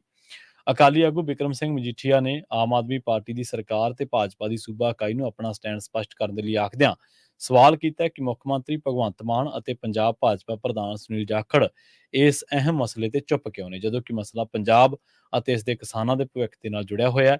ਮਜੀਠੀਆ ਨੇ ਕਿਹਾ ਕਿ ਕਿਸੇ ਵੀ ਸਰਵੇਖਣ ਦੀ ਜ਼ਰੂਰਤ ਨਹੀਂ ਹੈ, ਕਿਉਂਕਿ ਅਕਾਲੀ ਭਾਜਪਾ ਸਰਕਾਰ ਵੱਲੋਂ ਐਸਵਾਈਐਲ ਦੇ ਲਈ ਐਕਵਾਇਰ ਕੀਤੀ 4500 ਏਕੜ ਜ਼ਮੀਨ ਦੇ ਇਸ ਦੇ 2100 ਅਸਲ ਮਾਲਕਾਂ ਨੂੰ ਮੁਫਤ ਦੇ ਵਿੱਚ ਵਾਪਸ ਕਰ ਦਿੱਤੀ ਗਈ ਸੀ। ਮਜੀਠੀਆ ਨੇ ਕਿਹਾ ਕਿ ਸਰਕਾਰ ਨੇ ਇੱਕ ਡੂੰਘੀ ਸਾਜ਼ਿਸ਼ ਦੇ ਤਹਿਤ ਸੁਪਰੀਮ ਕੋਰਟ ਦੇ ਵਿੱਚ ਐਸਵਾਈਐਲ ਨਹਿਰ ਦੇ ਮਾਮਲੇ ਦੇ ਵਿੱਚ ਪੰਜਾਬ ਦਾ ਕੇਸ ਕਮਜ਼ੋਰ ਕੀਤਾ ਹੈ। ਉਹਨਾਂ ਕਿਹਾ ਕਿ ਜਿਸ ਦਿਨ ਪੰਜਾਬ ਨੂੰ ਆਪਣੇ ਕੇਸ ਦੀ ਪੈਰਵਾਈ ਕਰਨੀ ਬਹੁਤ ਜ਼ਰੂਰੀ ਸੀ, ਉਸ ਦਿਨ ਉਹਨਾਂ ਐਡਵੋਕੇਟ ਜਨਰਲ ਦਾ ਅਸਤੀਫਾ ਲੈ ਲਿਆ ਅਤੇ ਸਰਕਾਰ ਨੇ ਵੀ ਇਸ ਗੱਲ ਤੇ ਸਹਿਮਤੀ ਦੇ ਦਿੱਤੀ ਕਿ ਉਸ ਨੂੰ ਐਸਵਾਈਐਲ ਨਹਿਰ ਦੀ ਉਸਾਰੀ ਤੇ ਕੋਈ ਇਤਰਾਜ਼ ਨਹੀਂ ਹੈ। ਅਕਾਲੀ ਆਗੂ ਨੇ ਆਮ ਆਦਮੀ ਪਾਰਟੀ ਦੀ ਸਰਕਾਰ ਵੱਲੋਂ ਵਿਸ਼ੇਸ਼ ਕੈਬਨਿਟ ਮੀਟਿੰਗ ਸੱਦਣ ਦੇ ਬਾਵਜੂਦ ਪੰਜਾਬ ਦੇ ਦਰਿਆਈ ਪਾਣੀਆਂ ਦੀ ਰਾਖੀ ਵਾਸਤੇ ਠੋਸ ਰਣਨੀਤੀ ਉਲੀਕਣ ਦੇ ਵਿੱਚ ਨਾਕਾਮ ਰਹਿਣ ਦੀ ਨਿਖੇਧੀ ਕੀਤੀ ਹੈ। ਇੱਥੇ ਜੇਕਰ ਆਪਾਂ ਸੱਤਾਧਾਰੀਆਂ ਤੋਂ ਸ਼ੁਰੂਆਤ ਕਰ ਲਈਏ ਤਾਂ ਸੱਤਾਧਾਰੀਆਂ ਨੂੰ ਪੰਜਾਬ ਦਾ ਸੁਪਰੀਮ ਕੋਰਟ ਦਾ ਜਿਹੜਾ ਫੈਸਲਾ ਹੈ ਉਹਦਾ ਜੋ ਜੱਜਮੈਂਟ ਦੀ ਕਾਪੀ ਹੈ ਉਹਦੇ ਨਾਲ ਪ੍ਰੈਸ ਕਾਨਫਰੰਸ ਕਰਨੀ ਚਾਹੀਦੀ ਹੈ, ਤੇ ਕਿਉਂਕਿ ਦੱਸਣਾ ਚਾਹੀਦਾ ਪੰਜਾਬੀਆਂ ਨੂੰ ਕਿ ਪੰਜਾਬ ਦੀ ਸਰਕਾਰ ਨੇ ਉੱਥੇ ਕੀ ਪੱਖ ਰੱਖਿਆ ਤੇ ਸੁਪਰੀਮ ਕੋਰਟ ਪਾਸੋਂ ਉਹਨੂੰ ਕੀ ਹਦਾਇਤਾਂ ਹੋਈਆਂ ਨੇ। ਦੂਜੀ ਗੱਲ ਜਿਹੜੀ ਵਿਕਰਮ ਮਜੀਠੀਆ ਕਰ ਰਹੇ ਨੇ, ਅਸਲ ਦੇ ਵਿੱਚ ਇਹ ਗੱਲ ਵੀ ਸਾਰੀ ਸਹੀ ਨਹੀਂ ਹੈ। ਪੰਜਾਬ ਸਰਕਾਰ ਨੂੰ ਇਹ ਵੀ ਚਾਹੀਦਾ ਕਿ ਸਰਬ ਪਾਰਟੀ ਮੀਟਿੰਗ ਸੱਦੀ ਜਾਵੇ। ਹੁਣ ਮਜੀਠੀਆ ਸਾਹਿਬ ਨੂੰ ਸਵਾਲ ਇਹ ਹੈ ਕਿ ਜਦੋਂ ਅਕਾਲੀ ਦਲ ਭਾਜਪਾ ਦੇ ਨਾਲ ਗੱਠਜੋੜ ਕਰਨ ਦੇ ਲਈ ਕਾਹਲੇ ਨੇ ਕਿ ਤੁਸੀਂ ਭਾਜਪਾ ਤੇ ਦਬਾਅ ਪਾਓਗੇ ਕਿ ਤੁਸੀਂ ਪਹਿਲਾਂ ਐਸਵਾਈਐਲ ਤੇ ਆਪਣਾ ਸਟੈਂਡ ਸਪਸ਼ਟ ਕਰੋ। ਇੱਕ ਪਾਸੇ ਤੁਸੀਂ ਗੱਠਜੋੜ ਦੇ ਲਈ ਤਰਲੋ ਮੱਛੀ ਹੋ ਰਹੇ ਹੋ ਤੇ ਦੂਜੇ ਪਾਸੇ ਜਿਹੜੀ ਪਾਰਟੀ ਨਾਲ ਗੱਠਜੋੜ ਕਰਨਾ ਉਹੀ ਪ੍ਰਧਾਨ ਮੰਤਰੀ ਸਾਹਿਬ ਰਾਜਸਥਾਨ ਦੇ ਵਿੱਚ ਖੜ ਕੇ ਕਹਿ ਰਹੇ ਆ ਕਿ ਇੱਕ ਕਈ ਸੂਬੇ ਅਜਿਹੇ ਨੇ ਜਿਹੜੇ ਪਾਣੀ ਨਹੀਂ ਦੇਣਾ ਚਾਹੁੰਦੇ ਦੂਜੇ ਸੂਬਿਆਂ ਨੂੰ ਤੇ ਜਿਹੜੇ ਕਹਿੰਦੇ ਇੱਕ ਬੂੰਦ ਵੀ ਪਾਣੀ ਦੀ ਨਹੀਂ ਦਿਆਂਗੇ। ਕਿ ਤੁਸੀਂ ਇੱਥੇ ਆਪਣਾ ਸਟੈਂਡ ਸਪਸ਼ਟ ਕਰੋਗੇ ਕਿ ਤੁਸੀਂ ਉਹਨਾਂ ਥਾਵਾਂ ਤੇ ਜਾ ਕੇ ਸਟੈਂਡ ਸਪਸ਼ਟ ਕਰੋਗੇ ਜਿੱਥੇ ਇਹ ਕਿਹਾ ਗਿਆ ਕਿ ਸਭ ਤੋਂ ਪਹਿਲਾਂ ਸ਼ੁਰੂਆਤ ਅਕਾਲੀ ਦਲ ਦੇ ਵਿੱਚ ਹੀ ਹੋਈ ਸੀ, ਅਕਾਲੀ ਦਲ ਦੀ ਸਰਕਾਰ ਦੇ ਵਿੱਚ ਹੀ ਐਸਵਾਈਐਲ ਦੇ ਮਾਮਲੇ ਦੇ ਵਿੱਚ। 76 ਦੇ ਵਿੱਚ ਇੰਦਰਾ ਗਾਂਧੀ ਜਿਹੜੀ ਆ ਉਹ ਇਹ ਟ੍ਰਿਬਿਊਨਲ ਪਾਸ ਕਰਵਾ ਦਿੰਦੀ ਹੈ ਕਿ ਹਰਿਆਣੇ ਨੂੰ ਪਾਣੀ ਜਾਊਗਾ। ਪਹਿਲੀ ਗੱਲ ਤਾਂ 66 ਤੋਂ ਸ਼ੁਰੂਆਤ ਹੋ ਗਈ ਸੀ, ਪੰਜਾਬ ਨੂੰ ਤੋੜਤਾ ਸੀ ਪੁਨਰ ਗਠਨ ਐਕਟ ਦੇ ਵਿੱਚ। ਧਾਰਾ ਜਿਹੜੀ 78 79 80 ਹੈ ਉਹਦੇ ਵਿੱਚ ਪੰਜਾਬ ਦੀ ਮਾਲਕੀ ਦਾ ਮਸਲਾ, ਉਹਦੇ ਵਿੱਚ ਪੰਜਾਬ ਨੂੰ ਮਾਲਕਾਨਾ ਹੱਕ ਦੇਣਾ ਚਾਹੀਦਾ, ਉਹਦੀ ਕੋਈ ਗੱਲ ਹੀ ਨਹੀਂ ਕਰਦਾ। ਦੂਜੀ ਗੱਲ ਇਹ ਕਿ ਜਿਹੜਾ 76 ਦੇ ਵਿੱਚ ਇੰਦਰਾ ਗਾਂਧੀ ਨੇ ਕੀਤਾ ਤੇ 78 ਦੇ ਵਿੱਚ ਫਿਰ ਦੱਸਦੇ ਆ ਕਿ ਪ੍ਰਕਾਸ਼ ਸਿੰਘ ਬਾਦਲ ਦੀ ਸਰਕਾਰ ਨੇ ਇਹ ਮੰਨ ਲਿਆ ਕਿ ਅਸੀਂ ਐਸਵਾਈਐਲ ਬਣਾਵਾਂਗੇ। ਉਸ ਤੋਂ ਬਾਅਦ ਫਿਰ 82 81 82 ਦੇ ਵਿੱਚ ਆਉਂਦਿਆਂ ਇੰਦਰਾ ਗਾਂਧੀ ਨੇ ਦਰਬਾਰਾ ਸਿੰਘ ਤੋਂ ਆਈਦਰ ਸਾਈਨ ਔਰ ਜ਼ਾਈਨ। ਖੈਰ ਉਹਦੇ ਕਾਂਗਰਸ ਦੇ ਮਾਮਲਿਆਂ 'ਚ ਤਾਂ ਤੁਹਾਡਾ ਕੋਈ ਕਸੂਰ ਨਹੀਂ, ਪਰ ਤੁਸੀਂ ਸਪਸ਼ਟ ਕਰੋਗੇ ਕਿ ਜਿਹੜਾ ਰਾਜੀਵ ਲੌਂਗੋਵਾਲ ਸਮਝੌਤਾ ਉਹਦੇ ਤੇ ਤੁਹਾਡਾ ਕੀ ਸਟੈਂਡ ਹੈ? ਉਹਦੇ 'ਚ ਚੰਡੀਗੜ੍ਹ ਦੇਣਾ ਤਾਂ ਮੰਨਿਆ ਕਿ ਚੰਡੀਗੜ੍ਹ ਅਜੇ ਤੱਕ ਪੰਜਾਬ ਨੂੰ ਮਿਲਿਆ, ਪਰ ਉਹਦੇ ਵਿੱਚ ਇਹ ਵੀ ਹੈ ਕਿ ਐਸਵਾਈਐਲ ਅਸੀਂ ਕੱਢ ਕੇ ਦਿਆਂਗੇ। ਸੋ ਇਹ ਨਿਰੀ ਪੂਰੀ ਸਿਆਸਤ ਆ, ਹੋਸ਼ੀ ਸਿਆਸਤ ਪੰਜਾਬ ਦੇ ਸਾਰੇ ਲੀਡਰ ਕਰ ਰਹੇ ਨੇ ਇਸ ਮਾਮਲੇ ਉੱਤੇ। ਸਣੇ ਪੰਜਾਬ ਦੀ ਆਮ ਆਦਮੀ ਪਾਰਟੀ ਦੀ ਸਰਕਾਰ ਸਿਆਸਤ ਕਰ ਰਹੀ ਹੈ। ਉਹ ਦੱਸ ਹੀ ਨਹੀਂ ਰਹੀ ਕਿ ਅਸਲ ਦੇ ਵਿੱਚ ਸੁਪਰੀਮ ਕੋਰਟ ਦੇ ਵਿੱਚ ਹੋਇਆ ਕੀ ਹੈ। ਉਹ ਇਹ ਸਾਬਿਤ ਹੀ ਨਹੀਂ ਕਰ ਪਾ ਰਹੇ ਕਿ ਅਸੀਂ ਵਾਕਈ ਪੰਜਾਬ ਦਾ ਉੱਥੇ ਜਿਹੜਾ ਹੱਕ ਰੱਖਿਆ, ਪੰਜਾਬ ਦੀ ਗੱਲ ਕੀਤੀ ਹੈ। ਉਹ ਇਸ ਗੱਲ ਨੂੰ ਐਸਟੈਬਲਿਸ਼ ਨਹੀਂ ਕਰ ਪਾ ਰਹੇ। ਇਸੇ ਕਰਕੇ ਤਾਂ ਵਿਕਰਮ ਮਜੀਠੀਆ ਹੁਣ ਸਿਆਸਤ ਕਰ ਰਹੇ ਆ। ਜੇਕਰ ਜਿਵੇਂ ਪਹਿਲੋਂ ਪਹਿਲ ਜਦੋਂ ਇਸ ਮਾਮਲੇ ਤੇ ਮੁੱਖ ਮੰਤਰੀਆਂ ਦੀ ਮੀਟਿੰਗ ਹੋਈ ਸੀ, ਭਾਵੇਂ ਆਪਾਂ ਭਗਵੰਤ ਮਾਨ ਨਾਲ ਸਹਿਮਤ ਹੋਈਏ ਜਾਂ ਨਾ ਹੋਈਏ, ਉਹਨਾਂ ਨੇ ਇਹ ਗੱਲ ਬੜੇ ਜ਼ੋਰ ਦੇ ਕਹੀ ਸੀਗੀ ਕਿ ਪੰਜਾਬ ਕੋਲੇ ਵਾਧੂ ਪਾਣੀ ਨਹੀਂ ਹੈ। ਹੁਣ ਇੱਕ ਗੱਲ ਕਹਿਣੀ ਕਿ ਅਸੀਂ ਪਾਣੀ ਦੀ ਬੂੰਦ ਨਹੀਂ ਦਿਆਂਗੇ, ਇਹ ਤਾਂ ਇੱਕ ਹੋ ਗਿਆ ਨਾ ਸਟੈਂਡ ਕਿ ਤੁਹਾਡੇ ਕੋਲੇ ਪਾਣੀ ਹੋਵੇ ਜਾਂ ਨਾ ਹੋਵੇ ਅਸੀਂ ਬੂੰਦ ਨਹੀਂ ਦਿਆਂਗੇ। ਤੁਸੀਂ ਇਸੇ ਸਟੈਂਡ ਦੇ ਬਜਾਏ ਇਹ ਗੱਲ ਪੰਜਾਬ ਦੀ ਸਿਆਸਤਦਾਨਾਂ ਨੂੰ ਕਰਨੀ ਚਾਹੀਦੀ ਹੈ। ਔਰ ਬੜੀ ਇਹ ਤੋਤਾ ਰੱਟ ਜੀ ਲਾਈ ਬੈਠੇ ਸ਼ੁਰੂ ਤੋਂ ਹੀ। ਇਹ ਕਿਉਂ ਨਹੀਂ ਗੱਲ ਕਹਿੰਦੇ ਕਿ ਭਾਈ ਪਾਣੀਆਂ ਦੀ ਪਮੈਸ਼ ਕਰੋ, ਪਹਿਲਾਂ ਤੈਅ ਕਰੋ ਕਿ ਪੰਜਾਬ ਤੇ ਪਾਣੀਆਂ ਤੇ ਹੱਕ ਕਿਹਦਾ ਵਾ। ਜਿਹੜਾ 66 ਦਾ ਪੁਨਰ ਗਠਨ ਐਕਟ ਹੈ ਉਹਨੂੰ ਖੰਗਾਲਣ ਦੀ ਲੋੜ ਆ। ਉਸ ਤੋਂ ਬਾਅਦ ਜਿਹੜੀ ਧਾਰਾ 5 ਹੈ ਉਹਨੂੰ ਦੁਬਾਰਾ ਡਿਫਾਈਨ ਕਰਨ ਦੀ ਲੋੜ ਹੈ। ਉਸ ਤੋਂ ਬਾਅਦ ਪਾਣੀਆਂ ਦੀ ਪਮੈਸ਼ ਕਰਨ ਦੀ ਲੋੜ ਹੈ। ਲੜਾਈ ਦੀ ਤਾਂ ਲੋੜ ਹੀ ਨਹੀਂ। ਅੱਜ ਤੱਕ ਕਿੰਨੇ ਕੁ ਲੀਡਰਾਂ ਨੇ ਕੁਰਬਾਨੀਆਂ ਕੀਤੀਆਂ ਪੰਜਾਬ ਦੇ ਮਾਮਲਿਆਂ ਤੇ? ਖੇਤੀ ਕਾਨੂੰਨ ਆਏ ਕੌਣ ਲੜਿਆ? ਲੀਡਰ ਲੜੇ ਮੂਹਰੇ ਆ ਕੇ? ਨਹੀਂ, 700 ਕਿਸਾਨ ਸ਼ਹੀਦ ਹੋਇਆ। ਹੁਣ ਵੀ ਜੇਕਰ ਐਸਵਾਈਐਲ ਮਾਮਲੇ ਤੇ ਕੋਈ ਸਰਕਾਰ ਦੀ ਧੱਕਾਸ਼ਾਹੀ ਹੋਣੀ, ਤੁਹਾਨੂੰ ਆਹ ਚਿੱਟ ਕਪੜੀਆ ਕਲਾਸ ਦੇ ਵਿੱਚੋਂ ਇੱਕ ਨਹੀਂ ਦਿਖਣਾ। ਲੋਕ ਸ਼ਹੀਦ ਹੋਣਗੇ। ਲੋਕਾਂ ਨੂੰ ਪਤਾ ਹੈ ਪੰਜਾਬ ਕਿਵੇਂ ਬਚਾਉਣਾ। ਲੋਕਾਂ ਨੇ ਮੋਰਚੇ ਲਾਏ ਆ, ਪੰਜਾਬੀਆਂ ਨੇ, ਸਿੱਖਾਂ ਨੇ ਮੋਰਚੇ ਲਾਏ ਆ। ਇਹ 19ਵੀਂ ਸਦੀ ਤੋਂ ਲੈ ਕੇ ਅਸਲ ਵਿੱਚ ਤਾਂ ਲੜਦੇ ਹੀ ਆ ਰਹੇ ਨੇ ਜਦੋਂ ਤੋਂ ਇਹ ਖਿੱਤੇ ਦੇ ਉੱਤੇ ਵਾਰ ਹੋ ਰਹੇ ਨੇ, ਹਮਲੇ ਹੋ ਰਹੇ ਨੇ, ਪਰ ਮੋਰਚੇ ਲਾਏ ਆ। ਲੋਕਾਂ ਨੂੰ ਪਤਾ ਕਿ ਮੋਰਚੇ ਕਿਵੇਂ ਲੜਨੇ ਆ। ਕਪੂਰੀ ਦਾ ਮੋਰਚਾ ਵੀ ਜਦੋਂ ਲਾਇਆ ਸੀ ਤਾਂ ਲੋਕਾਂ ਨੇ ਲਾਇਆ ਸੀ, ਅਕਾਲੀ ਦਲ ਮੂਹਰੇ ਜ਼ਰੂਰ ਸੀਗਾ। ਉਸ ਤੋਂ ਬਾਅਦ ਧਰਮ ਯੁੱਧ ਮੋਰਚਾ ਵੀ ਲੱਗਿਆ ਤਾਂ ਲੋਕਾਂ ਨੇ ਲਾਇਆ। ਅਕਾਲੀ ਦਲ ਆਗੂ ਜ਼ਰੂਰ ਸੀਗਾ। ਪਰ ਹੁਣ ਕੀ ਤੁਸੀਂ ਇਹ ਤੈਅ ਕਰੋਗੇ ਕਿ ਇਹ ਕਹਿਣ ਦੀ ਲੋੜ ਨਹੀਂ ਹੈ ਕਿ ਅਸੀਂ ਜ਼ਮੀਨ ਵਾਪਸ ਕਰ ਦਿੱਤੀ ਹੈ, ਉੱਥੇ ਕੋਈ ਐਸਵਾਈਐਲ ਦਾ ਨਾਮੋ ਨਿਸ਼ਾਨ ਨਹੀਂ। ਹਾਂ, ਕੁਝ ਥਾਵਾਂ ਤੇ ਨਹਿਰ ਵੀ ਹੈਗੀ ਹੈ, ਇੱਟਾਂ ਵੀ ਲੱਗੀਆਂ ਹੋਈਆਂ, ਉਹਦੀ ਵਿੱਚੋਂ ਕੰਕਰੀਟ ਵੀ ਬਣੀ ਹੋਈ ਹੈ। ਅਸੀਂ ਇਹ ਵੀ ਨਹੀਂ ਕਹਿ ਸਕਦੇ ਐਸਵਾਈਐਲ ਪੂਰੀ ਬਣੀ ਹੈ। ਪਰ ਇਹ ਗੱਲ ਕਹਿਣ ਦੇ ਨਾਲੋਂ ਕਿ ਅਸੀਂ ਐਸਵਾਈਐਲ ਨਹੀਂ ਬਣਨ ਦਿਆਂਗੇ, ਇਹ ਗੱਲ ਕਹਿਣੀ ਨਹੀਂ ਜ਼ਰੂਰੀ ਕਿ ਸਾਡੇ ਕੋਲੇ ਪਾਣੀ ਤਾਂ ਦੇਖ ਲਓ ਹੈਗਾ ਕਿ ਨਹੀਂ ਹੈਗਾ। ਤੁਸੀਂ ਤਾਂ ਸਗੋਂ ਪ੍ਰਵੋਕ ਕਰ ਰਹੇ ਹੋ। ਤੁਸੀਂ ਇਹ ਗੱਲ ਕਹਿ ਕੇ ਕਿ ਜੇਕਰ ਕੇਂਦਰੀ ਟੀਮ ਆਊਗੀ ਅਸੀਂ ਉਹਦਾ ਘਿਰਾਓ ਕਰਾਂਗੇ। ਘਿਰਾਓ ਕਰੇ ਤੋਂ ਕੀ ਹੋ ਜਾਊਗਾ? ਕੀ ਮਸਲਾ ਹੱਲ ਹੋ ਜਾਊਗਾ? ਕੀ ਕੇਂਦਰੀ ਟੀਮ ਕਹਿ ਜੂਗੀ ਕਿ ਸਾਡੇ ਲੈ ਲਓ ਜੀ ਦਸਤਖਤ ਤੇ ਅਸੀਂ ਤੁਹਾਨੂੰ ਪਾਣੀ ਦੇ ਦਿੱਤਾ ਜੀ, ਨਾ ਬਣਾਓ ਐਸਵਾਈਐਲ। ਸਗੋਂ ਉਲਟਾ ਉਹਨਾਂ ਦਾ ਨੈਰੇਟਿਵ ਹੋਰ ਮਜ਼ਬੂਤ ਹੋ ਜਾਊਗਾ। 4 ਸੂਬਿਆਂ 'ਚ ਹੋਰ ਜਾ ਕੇ ਕਹਿਣਗੇ ਕਿ ਪੰਜਾਬੀ ਤਾਂ ਬਈ ਸਾਡਾ ਘਿਰਾਓ ਕਰਦੇ, ਸਾਡੀਆਂ ਟੀਮਾਂ ਨੂੰ ਕੰਮ ਹੀ ਨਹੀਂ ਕਰਨ ਦੇ ਰਹੇ। ਤੁਸੀਂ ਪੰਜਾਬ ਦੀ ਸਟਰੈਂਥ ਨੂੰ ਕਮਜ਼ੋਰ ਕਰ ਰਹੇ ਹੋ ਅਸਲ ਦੇ ਵਿੱਚ। ਪੰਜਾਬ ਦੀ ਤਾਕਤ ਨੂੰ ਕਮਜ਼ੋਰ ਕਰ ਰਹੇ ਹੋ। ਇਹੋ ਜਿਹੇ ਬਿਆਨ ਭੜਕਾਊ ਦੇ ਕੇ ਤੁਸੀਂ ਅਸਲ ਦੇ ਵਿੱਚ ਜੇ ਵਾਕਈ ਪੰਜਾਬ ਦੇ ਹਮਾਇਤੀ ਹੋ, ਵਾਕਈ ਪੰਜਾਬ ਦਾ ਤੁਹਾਨੂੰ ਦਰਦ ਹੈ, ਪੰਜਾਬ ਦੇ ਪਾਣੀਆਂ ਦਾ ਤੁਹਾਨੂੰ ਰੋਸਾ ਹੈ, ਤੁਸੀਂ ਕੇਂਦਰੀ ਸਰਵੇਖਣ ਟੀਮਾਂ ਦਾ ਘਿਰਾਓ ਕਰੋ ਨਾ ਕਰੋ, ਤੁਸੀਂ ਟੇਬਲ ਟਾਕ ਵੱਲ ਆਓ, ਸਰਬ ਪਾਰਟੀ ਮੀਟਿੰਗ ਵੱਲ ਆਓ। ਤੁਸੀਂ ਪੰਜਾਬ ਦੇ ਜਿਹੜੇ ਮੈਂ ਨੁਕਤੇ ਸ਼ੋਅ ਕੇ ਹਟਿਆ ਉਹਨਾਂ ਨੁਕਤਿਆਂ ਤੇ ਵਿਚਾਰ ਕਰੋ। ਇਹ ਤਾਂ ਕੁਛ ਵੀ ਨਹੀਂ, ਇਹ ਤਾਂ ਜੇ ਪੰਜਾਬ ਦੇ ਪਾਣੀਆਂ ਦੇ ਮਾਹਰ ਦੇ ਨਾਲ ਤੁਸੀਂ 1 ਘੰਟਾ ਵੀ ਬੈਠੋਗੇ ਤਾਂ ਤੁਹਾਨੂੰ 1955 ਤੇ ਗੁਲਜ਼ਾਰੀ ਲਾਲ ਨੰਦਾ ਤੋਂ ਲੈ ਕੇ ਤੇ 2016 ਤੱਕ ਜਿਹੜਾ ਤੁਸੀਂ ਇਹ ਪਾਸ ਕੀਤਾ ਵਾਪਸ ਕੀਤੀ ਹੈ ਜ਼ਮੀਨ, ਇਹਦੇ ਤੱਕ ਸਾਰੀਆਂ ਤਹਿਆਂ ਉਧੇੜ ਕੇ ਰੱਖ ਦੂ। ਪਰ ਉਹਨਾਂ ਗੱਲਾਂ ਦਾ ਸਾਹਮਣਾ ਕਰਨ 'ਚ ਤੁਹਾਡੇ 'ਚ ਹਿੰਮਤ ਹੈ ਨਹੀਂ, ਕਿਉਂਕਿ ਤੁਸੀਂ ਆਪ ਹੀ ਜਿਹੜੀਆਂ ਹੱਥਾਂ ਨਾਲ ਦਿੱਤੀਆਂ ਅੱਜ ਮੂੰਹ ਨਾਲ ਖੋਲ੍ਹਣੀਆਂ ਪੈ ਰਹੀਆਂ। ਸੋ ਇਹ ਗੱਲ ਹੈ ਕਿ ਭੜਕਾਹਟ ਨਾਲ ਕੁਛ ਨਹੀਂ ਹੁੰਦਾ। ਕਿਸਾਨੀ ਅੰਦੋਲਨ ਭੜਕਾਹਟ ਨਾਲ ਜਿੱਤਿਆ ਲੋਕਾਂ ਨੇ। ਉਹਨਾਂ ਨੇ ਘਿਰਾਓ ਕੀਤੇ ਕਿਸੇ ਦੇ? ਨਹੀਂ, ਉਹਨਾਂ ਨੇ ਆਪਣੀ ਗੱਲ ਰੱਖੀ, ਕਿਸਾਨ ਆਗੂਆਂ ਨੇ ਰੱਖੀ, ਭਾਵੇਂ ਉਹ ਖੱਬੇ ਪੱਖੀ ਨੇ, ਭਾਵੇਂ ਉਹ ਕਿਸੇ ਵੀ ਪੱਖੀ ਨੇ, ਪਰ ਉਹਨਾਂ ਨੇ ਜਿਸ ਤਰੀਕੇ ਦੇ ਨਾਲ ਲੜਾਈ ਲੜੀ, ਉਹ ਤਰੀਕਾਕਾਰ ਬਿਹਤਰ ਸੀ। ਉਹ ਤਰੀਕਾਕਾਰ ਲੋਕਾਂ ਨੂੰ ਆਪਣੀ ਆਵਾਜ਼ ਬੁਲੰਦ ਕਰਨ ਵਾਲਾ ਸੀ। ਉਸ ਤਰੀਕੇਕਾਰ ਤੇ ਨੋਮ ਚੋਮਸਕੀ ਵਰਗਿਆਂ ਨੇ ਗੱਲ ਕੀਤੀ। ਉਸ ਤਰੀਕੇਕਾਰ ਨੂੰ ਲੈ ਕੇ ਰਿਹਾਨਾ ਵਰਗਿਆਂ ਨੇ ਟਵੀਟ ਕੀਤੇ, ਗ੍ਰੇਟਾ ਥਨਬਰਗ ਵਰਗੇ ਲੋਕ ਬੋਲੇ ਨੇ। ਵਰਲਡ ਦੇ ਵਿੱਚ ਗੱਲ ਪਹੁੰਚਾਈ ਹੈ ਉਹਨਾਂ ਨੇ। ਇਹ ਹੁੰਦਾ ਲੜਾਈ ਲੜਨ ਦਾ ਤਰੀਕਾ। ਇਹ ਨਹੀਂ ਹੁੰਦਾ ਕਿ ਲੋਕਾਂ ਨੂੰ ਵਰਗਲਾ ਕੇ, ਉਹਨਾਂ ਨੂੰ ਪੁਚਲਾ ਕੇ, ਉਹਨਾਂ ਨੂੰ ਅੱਗੇ ਲਾ ਦਿਓ, ਆਹ ਪਿੱਛੇ ਰਹਿ ਲਓ, ਉਹਨਾਂ ਨੂੰ ਨੁਕਸਾਨ ਕਰਾ ਦਿਓ। ਇਹ ਥੋੜ੍ਹਾ ਹੁੰਦਾ। ਜਦੋਂ ਕਲਮ ਕਹਿ ਰਹੀ ਹੈ ਕਿ ਪੰਜਾਬ ਦਾ ਪਾਣੀ ਜਿਹੜਾ ਉਹ ਨਹਿਰ SYL ਬਣ ਕੇ ਰਹੂਗੀ, ਤਾਂ ਫਿਰ ਕਲਮ ਦੇ ਨਾਲ ਹੀ ਤੁਹਾਨੂੰ ਕਹਿਣਾ ਪਊਗਾ ਕਿ ਪਹਿਲਾਂ ਸਾਡੇ ਹੱਕ ਹਕੂਕ ਦੀ ਗੱਲ ਕਰੋ। ਇਹ ਗੱਲ ਮਸਲਾ ਭੜਕਾਹਟ ਦਾ ਨਹੀਂ ਹੈ, ਟੇਬਲ ਟਾਕ ਦਾ ਮਸਲਾ ਹੈ। ਇਹ ਅਦਾਲਤ ਦੇ ਵਿੱਚ ਆਪਣੀ ਗੱਲ ਰੱਖਣ ਦਾ ਮਸਲਾ ਹੈ।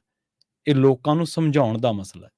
ਪਰ ਪਤਾ ਨਹੀਂ ਕਿਉਂ ਸਾਡੀ ਜਿਹੜੇ ਸੱਤਾਧਾਰੀ ਨੇ ਉਹ ਚੁੱਪ ਹੀ ਕਰੀ ਬੈਠੇ ਨੇ। ਉਹ ਮਲਵਿੰਦਰ ਕੰਗ ਨੇ 1-2 ਵਾਰੀ ਗੱਲਾਂ ਸਾਫ਼ ਕੀਤੀਆਂ ਨੇ। ਇੱਕ ਵਾਰੀ ਤੁਸੀਂ ਜੱਜਮੈਂਟ ਦੀ ਕਾਪੀ ਤਾਂ ਦਿਖਾਓ ਪੰਜਾਬੀਆਂ ਨੂੰ, ਉਹਦੇ ਨਾਲ ਪ੍ਰੈਸ ਕਾਨਫਰੰਸ ਕਰੋ, ਸਰਬ ਪਾਰਟੀ ਮੀਟਿੰਗ ਸੱਦ ਲਓ, ਵਿਸ਼ੇਸ਼ ਸੈਸ਼ਨ ਸੱਦ ਲਓ, ਜਿਹਦੇ ਕਿ ਇਮਕਾਨ ਵੀ ਨੇ, ਹੋ ਸਕਦਾ ਸੱਦਿਆ ਜਾਵੇ। ਪਾਣੀਆਂ ਦੇ ਮਾਹਰਾਂ ਦੇ ਨਾਲ ਗੱਲ ਕਰ ਲਓ। ਇਹ ਗੱਲ ਕਹਿਣ ਦੀ ਬਜਾਏ ਕਿ ਇੱਕ ਤੁਪਕਾ ਨਹੀਂ ਦਿੰਦੇ, ਉਹਨਾਂ ਨੇ ਨਾਲ ਨੈਰੇਟਿਵ ਸ਼ੁਰੂ ਕਰਤਾ ਵਾ। ਮੋਦੀ ਸਾਹਿਬ ਦੀ ਆਪਾਂ ਚਰਚਾ ਕਰਕੇ ਹਟੇ ਹਾਂ ਪਹਿਲੇ ਹੀ ਹਿੱਸੇ ਦੇ ਵਿੱਚ। ਉਹਨਾਂ ਨੇ ਸ਼ੁਰੂ ਕਰਤੀ ਗੱਲ ਆਲਰੇਡੀ। ਔਰ ਪੰਜਾਬ ਦੇ ਨਾਲ ਖੜੂ ਕੌਣ? ਪੰਜਾਬੀਆਂ ਦੇ ਨਾਲ ਖੜੂ ਕੌਣ? ਪਹਿਲਾਂ ਕੈਨੇਡਾ ਭਾਰਤ ਹਮਲੇ ਦੇ ਮਾਮਲੇ ਦੇ ਵਿੱਚ ਜੋ ਦੋਸ਼ ਲਾਏ ਨੇ, ਉਹਨਾਂ ਦੋਸ਼ਾਂ ਤੋਂ ਬਾਅਦ ਜੋ ਪੰਜਾਬੀਆਂ ਦੀ ਹਾਲਤ ਹੈ, ਇੱਧਰ ਵਸਦੇ ਸਿੱਖਾਂ ਦੀ ਹਾਲਤ ਹੈ, ਜੋ ਪੰਜਾਬ ਵਸਦੇ ਲੋਕਾਂ ਦੀ ਹਾਲਤ ਹੈ, ਉਹਦੀ ਕੋਈ ਗੱਲ ਕਰ ਰਿਹਾ ਵਾ? ਕੋਈ ਸੁਨੀਲ ਜਾਖੜ, ਕੋਈ ਭਗਵੰਤ ਮਾਨ, ਕੋਈ ਅਕਾਲੀ ਦਲ ਦਾ ਕੋਈ ਲੀਡਰ ਠੋਸ ਤਰੀਕੇ ਦੇ ਨਾਲ, ਕੋਈ ਸੰਸਦ ਦੇ ਵਿੱਚ ਗੱਲ, ਕੋਈ ਰਾਜ ਸਭਾ ਦੇ ਵਿੱਚ ਗੱਲ, ਕੋਈ ਹੈ? ਹੁਣ SYL ਦੇ ਮਾਮਲੇ ਦੇ ਵਿੱਚ ਤੁਸੀਂ ਕਹਿਣੋ ਕਿ ਅਸੀਂ ਘਿਰਾਓ ਕਰਾਂਗੇ, ਟੀਮਾਂ ਦਾ ਘਿਰਾਓ ਕਰਕੇ ਕੀ ਕਰੋਗੇ? ਉੱਥੇ 1000 ਬੰਦਾ ਲੈ ਜਾਓਗੇ, ਉਹ ਕਹਿਣਗੇ ਜੀ ਲਿਆਓ ਜੀ ਫੌਜ ਭੇਜੋ, ਇੱਥੇ ਹਾਲਾਤ ਖਰਾਬ ਹੋ ਗਏ। ਫਿਰ ਕੀ ਕਰੋਗੇ? ਲੋਕਾਂ ਨੂੰ ਘਰੇ ਡੱਕੀ ਰੱਖਿਆ। ਅੱਗੇ ਕਸ਼ਮੀਰ ਦਾ ਹਾਲਤ ਵੇਖਿਆ ਹੀ ਹੈ ਨਾ। ਸੋ ਇਸ ਮਾਮਲੇ 'ਚ ਅਸੀਂ ਬੇਸ਼ੱਕ ਵਿਚਾਰਧਾਰਕ ਤੌਰ ਤੇ ਕਿਸਾਨੀ ਧਿਰਾਂ ਦੇ ਨਾਲ ਸਹਿਮਤ ਹੋਈਏ ਜਾਂ ਨਾ ਹੋਈਏ, ਉਹ ਖੱਬੇ ਪੱਖੀ ਧਿਰਾਂ ਨੇ ਜ਼ਿਆਦਾ, ਸਭ ਤੋਂ ਜ਼ਿਆਦਾ, ਪਰ ਉਹਨਾਂ ਦਾ ਜਿਹੜਾ ਤਰੀਕਾ ਸੀ ਉਹ ਤੁਹਾਡੇ ਨਾਲੋਂ 100 ਗੁਣੇ ਚੰਗਾ ਸੀ। ਉਹਨਾਂ ਨੇ ਤੁਹਾਡੇ ਨਾਲੋਂ 100 ਗੁਣੇ ਚੰਗੇ ਤਰੀਕੇ ਨਾਲ ਗੱਲ ਰੱਖੀ ਕਿਸਾਨੀ ਦੀ, ਔਰ 100 ਗੁਣੇ ਚੰਗੇ ਤਰੀਕੇ ਨਾਲ ਤੁਹਾਡੇ ਨਾਲੋਂ ਉਹਨਾਂ ਨੇ ਲੋਕਾਂ ਨੂੰ ਲਾਮਬੰਦ ਕੀਤਾ। ਪਿੰਡਾਂ ਦੇ ਵਿੱਚ ਜਾ ਕੇ ਉਗਰਾਹਾਂ ਜਥੇਬੰਦੀ ਨੇ, ਹੋਰ ਜਥੇਬੰਦੀਆਂ ਨੇ, ਡਕੌਂਦਾ ਨੇ, ਸਾਰੀਆਂ ਨੇ। ਚਲੋ ਆਪਾਂ ਇਹ ਨਹੀਂ ਕਹਿੰਦੇ ਕਿ ਕੋਈ ਘੱਟ ਸੀਗਾ, ਸਾਰੀਆਂ ਨੇ ਜਿਹਦਾ ਕਾਡਰ ਉਗਰਾਹਾਂ ਮਾਲਵੇ ਦੇ ਵਿੱਚ ਮਜ਼ਬੂਤ ਹੈ, ਡਕੌਂਦਾ ਮਾਲਵੇ ਦੇ ਵਿੱਚ ਮਜ਼ਬੂਤ ਹੈ, ਸਿੱਧੂਪੁਰ ਮਾਲਵੇ ਦੇ ਵਿੱਚ ਮਜ਼ਬੂਤ ਹੈ, ਇਸੇ ਤਰ੍ਹਾਂ ਪੰਧੇਰ ਹੋਣੇ ਮਾਝੇ ਦੇ ਵਿੱਚ ਮਜ਼ਬੂਤ ਹੈ, ਇਸ ਤਰ੍ਹਾਂ ਦੁਆਬੇ ਦੀਆਂ ਨੇ, ਡੱਲੇਵਾਲ ਨੇ ਜਾਂ ਹੋਰ ਨੇ, ਜਿੰਨੀਆਂ ਵੀ ਜਥੇਬੰਦੀਆਂ ਨੇ, ਉਹ ਜਿੱਥੇ ਵੀ ਮਜ਼ਬੂਤ ਨੇ, ਉੱਥੇ ਉਹਨਾਂ ਨੇ ਲੋਕਾਂ ਨੂੰ ਲਾਮਬੰਦ ਕੀਤਾ। ਉਹਨਾਂ ਨੇ ਲੋਕਾਂ ਨੂੰ ਸਮਝਾਇਆ ਕਿ ਭਾਈ ਇਹ ਫੂਡ ਦੇ ਮਾਮਲੇ 'ਚ, ਫੂਡ ਦੇ ਇੱਕ ਅਧਿਕਾਰ ਦੇ ਰਾਹੀਂ, ਜਾਂ ਕਹਿ ਲਓ ਕਿ ਫੂਡ ਦੇ ਇੱਕ ਆਸਰਾ ਜਿਹਾ ਲੈ ਕੇ, ਕਿ ਫੂਡ ਐਕਟ ਹੈ, ਉਹਦਾ ਆਸਰਾ ਲੈ ਕੇ ਸਾਡੇ ਅਨਾਜ, ਕਿਉਂਕਿ ਅਨਾਜ ਅਸੀਂ ਪੈਦਾ ਕਰਦੇ ਹਾਂ, ਉਹਨਾਂ ਨੇ ਲੋਕਾਂ ਨੂੰ ਸਮਝਾਇਆ ਕਿ ਅਨਾਜ ਦੇ ਪੈਦਾ ਕਰਤਾ ਤੁਸੀਂ ਹੋ। ਉਹ ਅਨਾਜ ਵਾਲੀ ਜਿਹੜੀ ਗੱਲ ਆ ਤੁਹਾਡੀ, ਉਹ ਮਾਰ ਰਹੇ ਨੇ ਅਸਲ ਦੇ ਵਿੱਚ, ਤੁਹਾਡਾ ਢਾਂਚਾ ਤਬਾਹ ਕਰ ਦੇਣਗੇ। ਉਹਨਾਂ ਨੇ ਲੋਕਾਂ ਨੂੰ ਸਮਝਾਇਆ, ਲਾਮਬੰਦ ਕੀਤਾ। ਸਵੇਰੇ 3-3 ਵਜੇ ਉੱਠ ਕੇ ਪਿੰਡਾਂ ਨੂੰ ਨਿਕਲੇ, ਰਾਤ ਨੂੰ 11-11, 12-12 ਵਜੇ ਤੱਕ ਉਹਨਾਂ ਨੇ ਪਿੰਡਾਂ 'ਚ ਲੋਕਾਂ ਨੂੰ ਸਮਝਾਇਆ। ਅਸੀਂ ਅੱਖੀਂ ਦੇਖੀਆਂ ਇਹ ਗੱਲਾਂ। ਠੀਕ ਹੈ, ਭਾਵੇਂ ਉਹ ਖੱਬੇ ਪੱਖੀ ਨੇ, ਭਾਵੇਂ ਉਹ ਕਿਸੇ ਵੀ ਪੱਖੀ ਨੇ, ਪਰ ਪੰਜਾਬ ਪੱਖੀ ਤਾਂ ਹੋ ਨਿਬੜੇ ਨਾ। ਇਹ ਤਾਂ ਨਹੀਂ ਕਿਹਾ ਉਹਨਾਂ ਨੇ ਕਿ ਜੇਕਰ ਤੋਮਰ ਆਇਆ ਤਾਂ ਉਹਨੂੰ ਜੁੱਤੀਆਂ ਲੈ ਕੇ ਪੈ ਜਿਓ। ਇਹ ਤਾਂ ਨਹੀਂ ਕਿਹਾ ਉਹਨਾਂ ਨੇ ਕਿ ਜੇਕਰ ਬਈ ਉਹਨਾਂ ਨੇ ਸਾਡੇ ਨਾਲ ਮੀਟਿੰਗ ਨਾ ਕੀਤੀ, ਜਾਂ ਸਾਡੇ ਪੀਯੂਸ਼ ਗੋਇਲ ਵਰਗਿਆਂ ਨੇ ਸਾਨੂੰ ਮੰਦਾ ਚੰਗਾ ਬੋਲਿਆ ਤੇ ਤੁਸੀਂ ਬਾਹਰ ਉਹਨਾਂ ਦੇ ਪੁਤਲੇ ਸਾੜ ਦਿਓ। ਇਹ ਤਾਂ ਨਹੀਂ ਕਿਹਾ ਉਹਨਾਂ ਨੇ। ਉਹਨਾਂ ਨੇ ਕਿਹਾ ਕਿ ਸਾਡੇ ਨਾਲ ਟੇਬਲ ਤੇ ਗੱਲ ਕਰੋ। ਟੇਬਲ ਟਾਕ ਦੇ ਵਿੱਚ ਕਿਸੇ ਸਰਕਾਰ ਦੀ, ਦੇਸ਼ ਦੀ 5ਵੀਂ ਆਰਥਿਕਤਾ ਦੀ ਮਸ਼ੀਨਰੀ ਨੂੰ ਹਰਾਇਆ ਉਹਨਾਂ ਨੇ ਗੱਲਾਂ ਦੇ ਵਿੱਚ। ਠੀਕ ਹੈ, ਵੋਟਾਂ ਦੇ ਵਿੱਚ ਉਹ ਨਹੀਂ ਜਿੱਤ ਸਕੇ, ਉਹ ਪਹਿਲਾਂ ਹੀ ਪਤਾ ਸੀ ਕਿ ਨਹੀਂ ਪੈਣੀਆਂ ਇਹਨਾਂ ਨੂੰ, ਪਰ ਉਹਨਾਂ ਦੀ ਪ੍ਰਾਪਤੀ ਛੋਟੀ ਨਹੀਂ ਹੈ। ਔਰ ਇਹ ਦੁਨੀਆ ਦੇ ਇਤਿਹਾਸ ਦੇ ਵਿੱਚ ਜਦੋਂ ਕਿਤੇ ਫਰਾਂਸ ਦੇ ਖੇਤੀ ਪ੍ਰੋਟੈਸਟਾਂ ਦਾ ਜ਼ਿਕਰ ਹੋਊਗਾ, ਜਦੋਂ ਕਿਤੇ ਹੋਰ ਐਗਰੀਕਲਚਰ ਰੈਵੋਲਿਊਸ਼ਨ ਦਾ ਜ਼ਿਕਰ ਹੋਊਗਾ, ਖੇਤੀ ਪ੍ਰੋਟੈਸਟਾਂ ਦਾ ਜ਼ਿਕਰ ਹੋਊਗਾ, ਉਦੋਂ ਪੰਜਾਬ ਦੇ ਖੇਤੀ ਅੰਦੋਲਨ ਦੀ ਗੱਲ ਹੋਊਗੀ। ਉਦੋਂ ਆਗੂਆਂ ਦੀ ਵੀ ਗੱਲ ਹੋਊਗੀ, ਠੀਕ ਹੈ। ਉਦੋਂ ਵੀ ਮਤਭੇਦ ਸੀਗੇ, ਕਈ ਲੋਕਾਂ ਨੇ ਕਈ ਲੋਕਾਂ ਦੀ ਵਿਚਾਰਧਾਰਕ ਤੌਰ ਤੇ ਕਿਰਦਾਰਕੁਸ਼ੀ ਵੀ ਕੀਤੀ, ਬਹੁਤ ਕੁਛ ਹੋਇਆ, ਪਰ ਪੰਜਾਬੀਆਂ ਨੇ ਸਮਝਤਾ ਦੇ ਵਿੱਚ ਉਹ ਅੰਦੋਲਨ ਜਿੱਤਿਆ ਵਾ। ਬਹੁਤ ਸਾਰੀਆਂ ਗੱਲਾਂ ਆਈਆਂ, ਡੱਲੇਵਾਲ ਸਾਹਿਬ ਨੇ ਇੱਕ ਵਾਰੀ ਬਿਆਨ ਦੇ ਦਿੱਤਾ ਸੀਗਾ, ਕੁਝ ਧਾਰਮਿਕ ਚਿੰਨ੍ਹਾਂ ਨੂੰ ਲੈ ਕੇ, ਉਹ ਵਖਰੇਵੇਂ ਹੈ ਨੇ, ਪਰ ਉਸ ਵਖਰੇਵਿਆਂ ਦੇ ਬਾਵਜੂਦ ਵੀ ਤਾਂ ਅਸੀਂ ਜਿੱਤੇ ਹਾਂ ਨਾ। ਸੋ ਅੱਜ ਫੇਰ SYL ਦੇ ਮਾਮਲੇ ਉੱਤੇ ਐਡੀ ਕੁ ਸਿਆਸਤ ਸ਼ੁਰੂ ਹੋ ਚੁੱਕੀ ਆ, ਜਿਹਨੂੰ ਅਸੀਂ ਸੋਚ ਵੀ ਨਹੀਂ ਸਕਦੇ। ਦੇਸ਼ ਦਾ ਪ੍ਰਧਾਨ ਮੰਤਰੀ SYL ਤੇ ਪੰਜਾਬ ਦਾ ਨਾਂ ਲਏ ਬਿਨਾਂ ਉਹਨੇ ਨੈਰੇਟਿਵ ਸੈੱਟ ਕਰਨਾ ਸ਼ੁਰੂ ਕਰ ਦਿੱਤਾ ਹੈ, ਤੇ ਆਲਰੇਡੀ ਇੱਕ ਨੈਰੇਟਿਵ ਪਹਿਲਾਂ ਹੀ ਚੱਲ ਰਿਹਾ ਕੈਨੇਡਾ ਤੇ ਭਾਰਤ ਮਾਮਲੇ ਦੇ ਵਿੱਚ। ਸੋ ਉਹਨਾਂ ਨੈਰੇਟਿਵ ਨੂੰ ਤੋੜਨਾ, ਸਿੱਖਾਂ ਨੂੰ ਜਿਹੜੀਆਂ ਬਦਨਾਮ ਕਰਦੀਆਂ ਤਾਕਤਾਂ ਨੇ ਉਹਨਾਂ ਨੂੰ ਜਵਾਬ ਦੇਣਾ, ਜਿਹੜੇ ਪੰਜਾਬੀਆਂ ਨੂੰ ਬਦਨਾਮ ਕਰਦੀਆਂ ਤਾਕਤਾਂ ਨੇ ਉਹਨਾਂ ਨੂੰ ਜਵਾਬ ਦੇਣਾ ਚਾਹੀਦਾ ਹੈ। ਇਸ ਤਰ੍ਹਾਂ ਦੀ ਪ੍ਰਵੋਕਣ ਨਾਲ ਨਹੀਂ ਮਸਲੇ ਹੱਲ ਹੋਣੇ। ਸੋ ਆਪਾਂ ਖਬਰਾਂ ਦੇ ਇਸ ਪ੍ਰੋਗਰਾਮ ਨੂੰ ਇੱਥੇ ਹੀ ਸਮਾਪਤ ਕਰਾਂਗੇ। ਪ੍ਰੋਗਰਾਮ ਖਬਰ ਤੇ ਨਜ਼ਰ ਨੂੰ ਪੰਜਾਬੀ ਰੇਡੀਓ USA ਦੀ ਅਗਲੀ ਪੇਸ਼ਕਸ਼ ਪ੍ਰੋਗਰਾਮ ਅਪਡੇਟ ਅਮਰੀਕਾ ਪ੍ਰੋਗਰਾਮ ਦੇ ਵਿੱਚ ਅਮਰੀਕਾ ਦੇ ਨਾਲ ਵਿਸ਼ਵ ਭਰ ਦੇ ਵਿੱਚ ਵਾਪਰੀਆਂ ਅਹਿਮ ਵੱਡੀਆਂ ਖਾਸ ਘਟਨਾਵਾਂ, ਖਬਰਾਂ ਦੇ ਬਾਰੇ ਤੁਹਾਨੂੰ ਦਿੱਤੀਆਂ ਜਾਣਗੀਆਂ ਜਾਣਕਾਰੀਆਂ। ਜੁੜੇ ਰਹੋ ਪੰਜਾਬੀ ਰੇਡੀਓ USA ਦੇ ਨਾਲ। ਬਹੁਤ ਬਹੁਤ ਧੰਨਵਾਦ। ਸਤਿ ਸ੍ਰੀ ਅਕਾਲ।